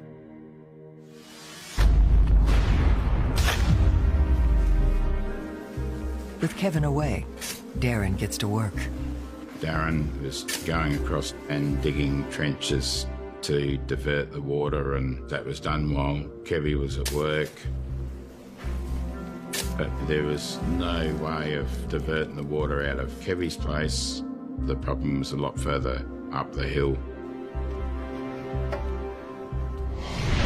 By digging a trench along Kevin's driveway, Darren believes he has finally diverted the water away from his property. I'm guessing he wanted at least a conclusion, and he was trying to finish it for him. But Kevin Scahill isn't one to get pushed around. My dad wasn't scared of many things. He was quite a tough sort of guy. His truck gets stuck in the driveway when he returns home from work. What the? His tyre's fallen in the trench. He said he came in and his car was on the side, and what the hell's going on here? Damn it! Damn it! Damn it! Already dealing with his lingering injury from a motorcycle accident, the last thing the sheep shearer needs is to hurt himself again. After he had his motorbike accident, he still was very unbalanced on his feet. Oh! It was hard for him to get around. Oh! What the? He's noticed what Lorkie's done. There's a big trench going up his driveway. He's gone from bottom all the way to the top. It would be terrible for Kevy to come home and see something going on in your yard while you've been at work. You getting a good laugh out of this, eh? Kevin is quick to confront his rival. Darren Lorkie had destroyed his driveway. He would have been pretty pissed off about that, I think. Mate, go easy. How could you do this? Am I supposed to just sit around while you ruin my property? This isn't over. The normally calm Kevin Scahill has been pushed to his limit. That's what kicked it all off, yeah. At first, he was willing to make peace with his neighbor. Now, he's out for revenge. Yeah, Dad did retaliate. Kevin needs the right tool for the job he has in mind. Kevy was getting quite frustrated with Darren. I guess he wanted revenge for what happened to his driveway. It must have just been eating him away. He just must have bursted.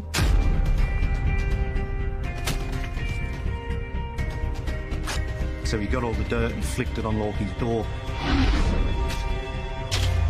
For the two neighbors in Tranquilo, Australia, life is about to become an all-out war. Face me like a man! Just so senseless. deal with this? I cannot believe that such a trivial thing came to head so quickly.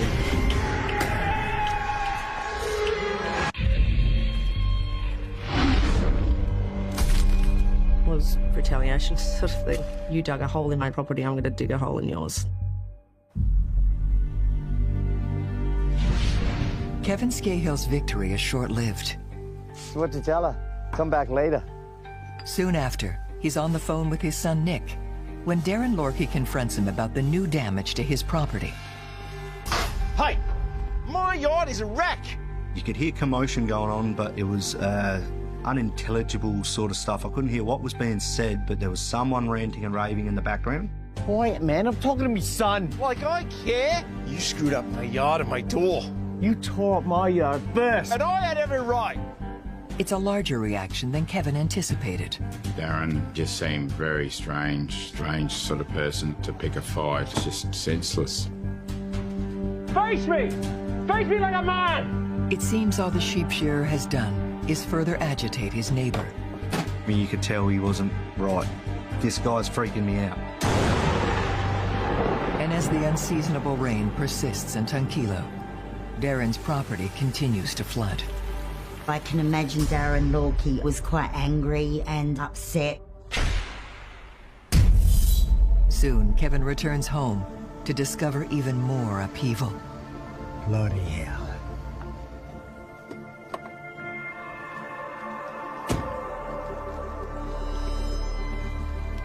Oh, come on! Bloody wake up! Kevy told us that he went home and the trench had got deeper while he was at work. Once again, Kevin blames his neighbor.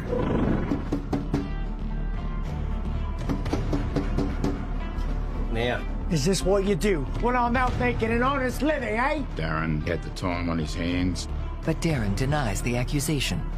You'll be getting a bill for this damage.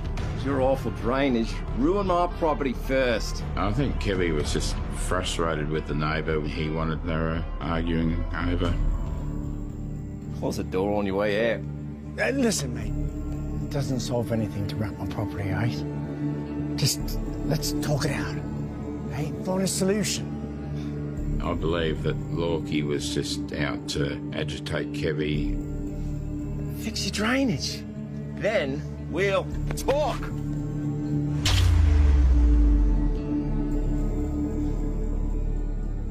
If Kevin wants to protect his property, he needs to step up his game. He'd started ordering cameras.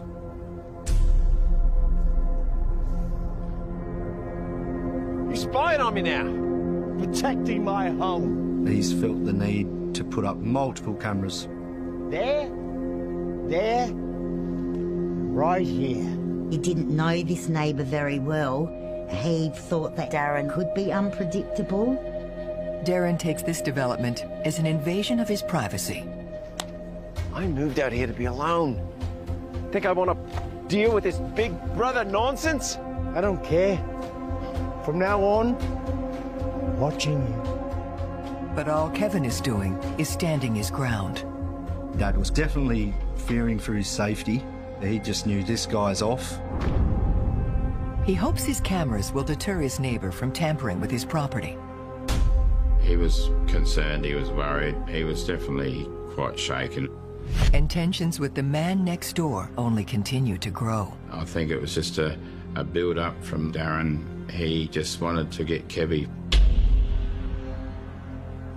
Despite his new cameras, Kevin still feels like his property is under attack.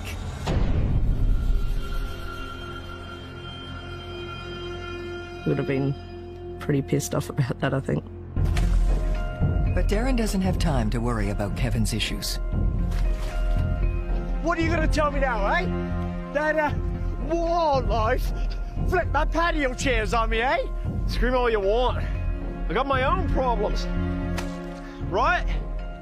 His neighbor has still not repaired the drainage on his property. Darren was being so difficult that Dad just thought, too hard, don't worry about it.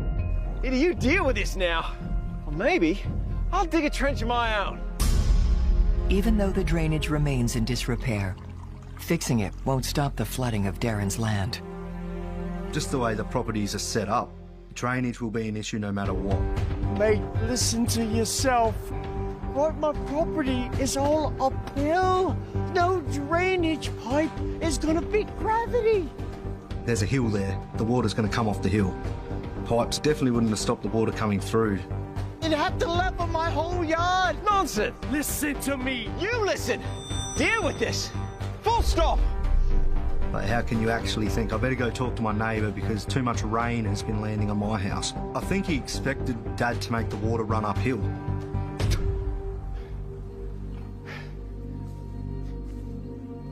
It's a deadlock, and it's not long before something gives.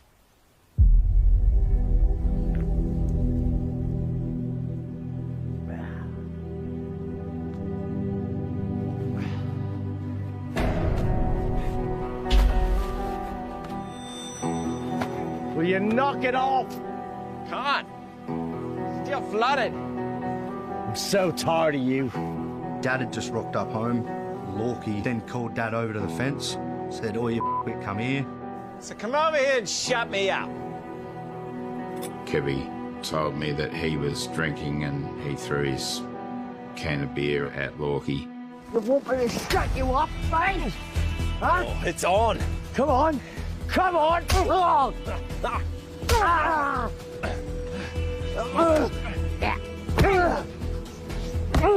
And then as they got to each other, a few punches were thrown. The fight continues until another neighbor, Ronnie Burton, breaks it up.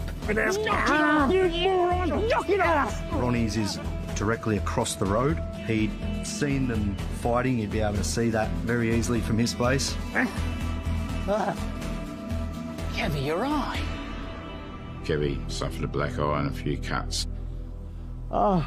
Lorkie'd got the upper hand. Dad said all he could pretty much do was try to grab his eye to get him away from me. That's it, I'm phoning the cops. No. Dad was a shearer and he was a sort of hardened bloke. He didn't want to upset anyone or get anyone else involved. I'm fine. Kevin refuses medical help, instead returning to his home after the altercation. Looking back on it now, I'd think, yeah, he probably was really scared. And it's not long before he is forced to face his fears.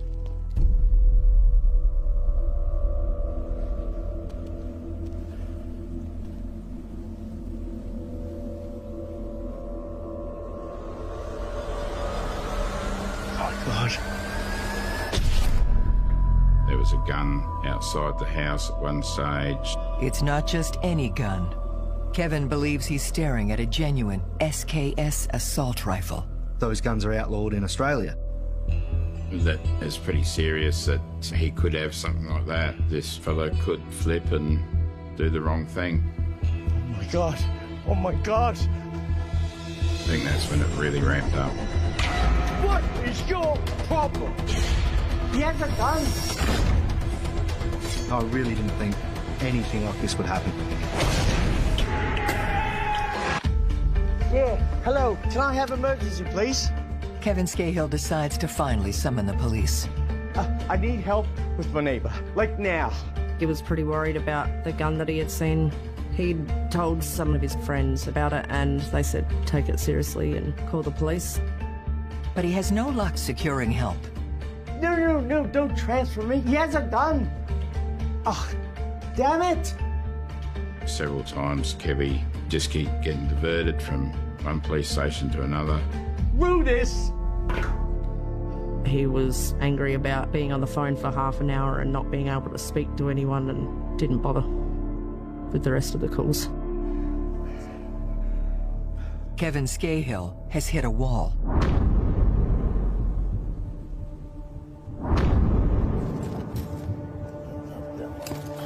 Ozzy! Oi! And his problems aren't going away. He'd come out, lay the gun next to his hot water service, and then just sit there staring at Dad.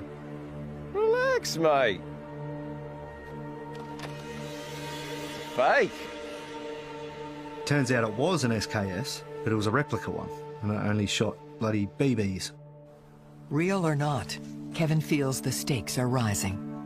I think Lorkie was using it as obviously a fear tactic sort of thing.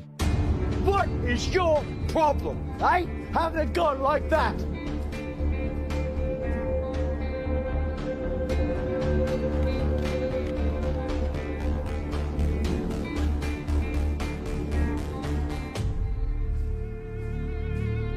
With no other options, Kevin goes on the offensive. One night, he floods his neighbor's property with something other than water.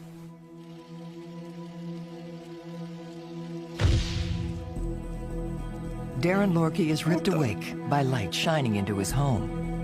The big change is when Dad put 2 big floodlights in the shed at the bottom of his driveway. Oi! Darren! Rough night, bud? 2 big floodlights with trespassers will be prosecuted in the centre of the 2 floodlights. All these signs and stuff directed at his neighbour's house. Darren is outraged by his neighbor's intrusion, but Kevin believes he's only protecting himself. Dad wouldn't get himself up on a really tall ladder to put a floodlight up for no reason. And it sort of made us realise how worried Dad was. I think he was genuinely scared deep down. He continues to keep a watchful eye on his neighbor.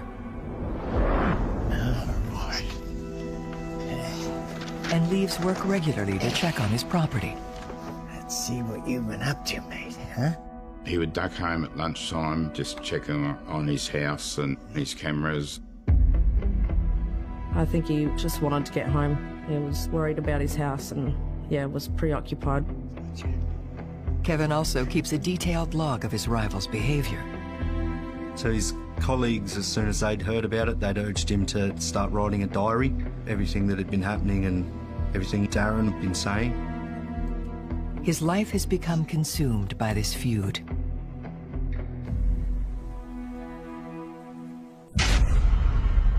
Surprisingly, Darren is the first to take action to reinforce the wire fence. Cheers, son. Oh, cheers. There! You happy? I was there a few days later and Lorkie was putting little strips of corrugated iron on the bottom of the fence. I thought they're still having arguments, this guy's still a weirdo. What a jerk. I'll go talk to him. Ignore him. Kevin won't let others fight his battles. I know Nick and Marley have said that he never really expressed how scared he was. I got it all under control, son. I knew something was wrong, but you couldn't really tell what. I still haven't really forgiven myself for letting it slide. Okay. Fine. There's a storm brewing in Tunquilo. According to Darren Lorkie, it's his neighbor who finally brings about their ultimate confrontation. If I'd gone and told people this tomorrow, I'd expect some of them to think I'm paranoid and say, don't worry about your neighbour, that's not going to happen.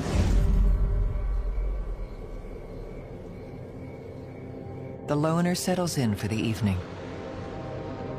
Darren had said that he was sitting on his couch watching TV, eating a packet of chips next to the fire when they had arrived.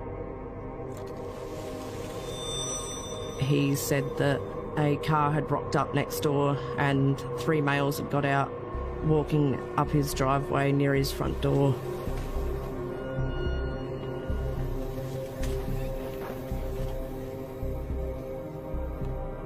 Go away! All of you!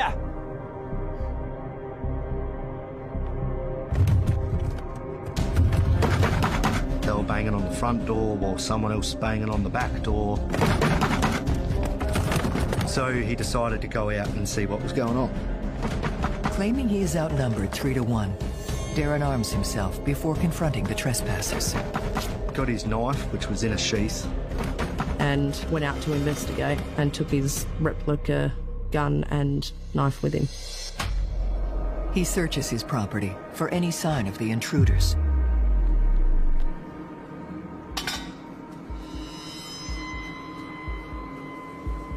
He said he's seen a figure in the darkness in the back, so he crept up to him.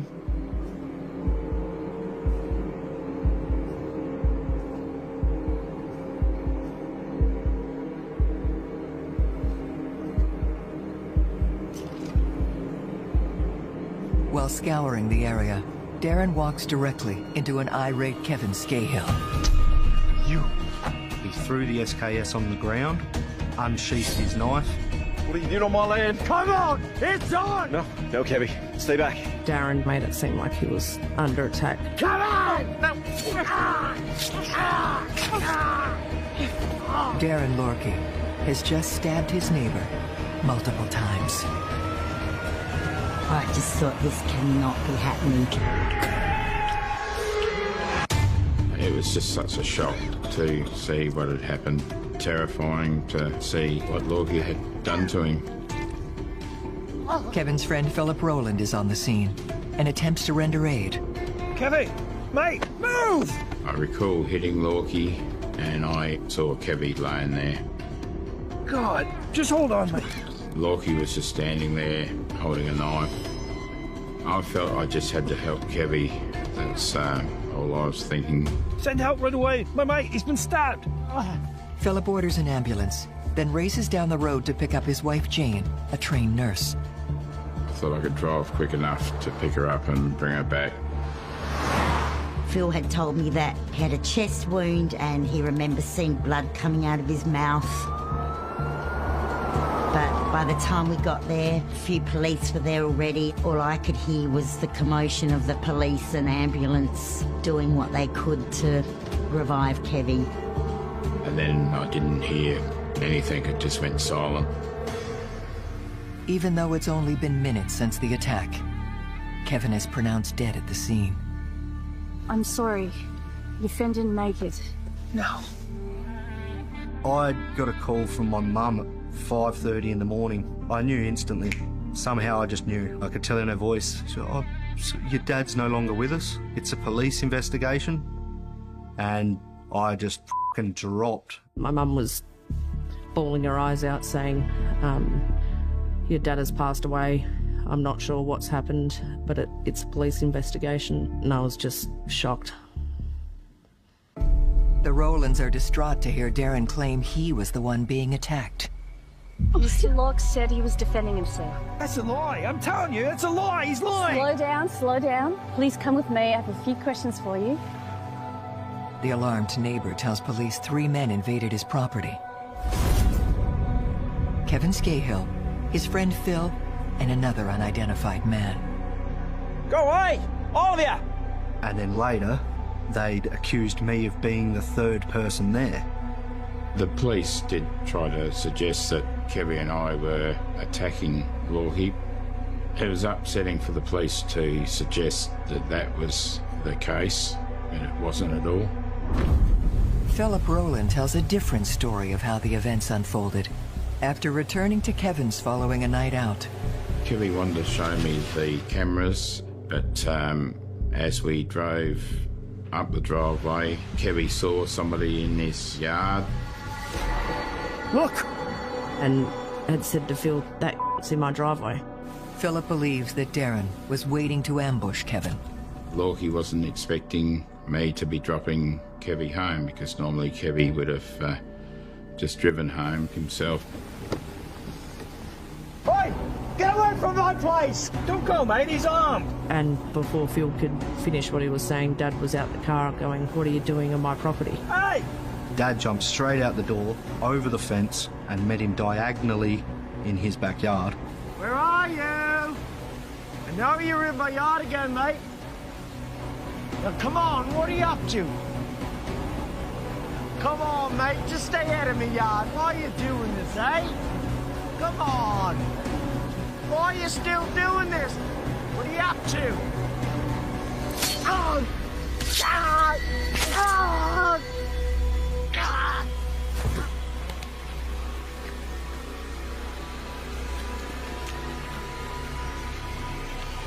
I was a short time behind him and Kevy had been stabbed.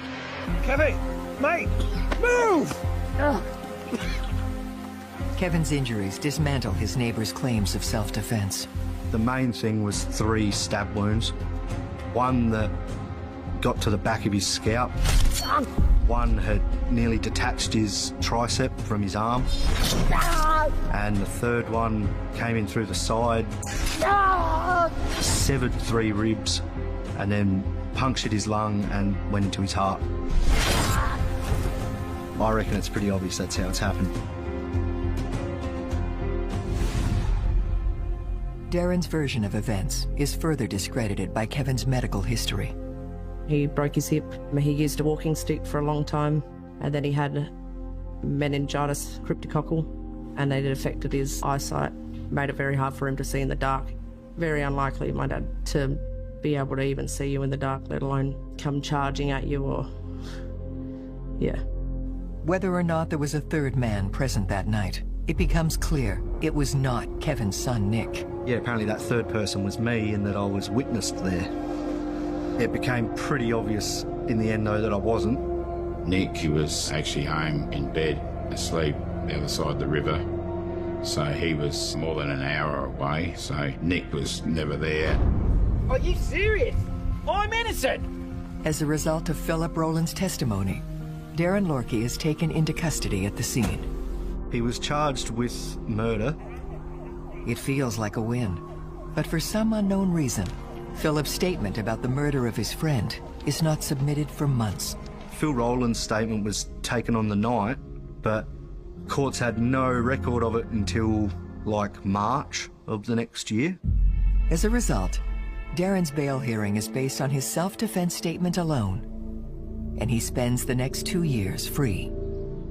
Yeah, it was really weird. It was like, just instantly made me scared of Lorkie. I'm as scared of Lorkie as I am as, like, a Ted Bundy or something. When the case finally goes to trial, a new witness surfaces. Neighbor Ronnie Burton corroborates Philip Rowland's story that only 2 men, not the 3 Lorkie suggested, were present that night. Ronnie was walking from his house to his mum's house. On the walk there, he testified that he'd seen Phil and Dad pull up the driveway, and on the walk back, Phil was already running down the road on the phone. Send help right away, my mate, he's been stabbed. It was exactly what Phil said happened. Which went completely against what Darren Lorkie had tried to say.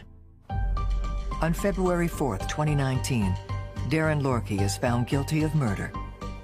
And yeah, Ronnie's story is what really saved it at the end. He is sentenced to 20 years in prison, where he currently remains.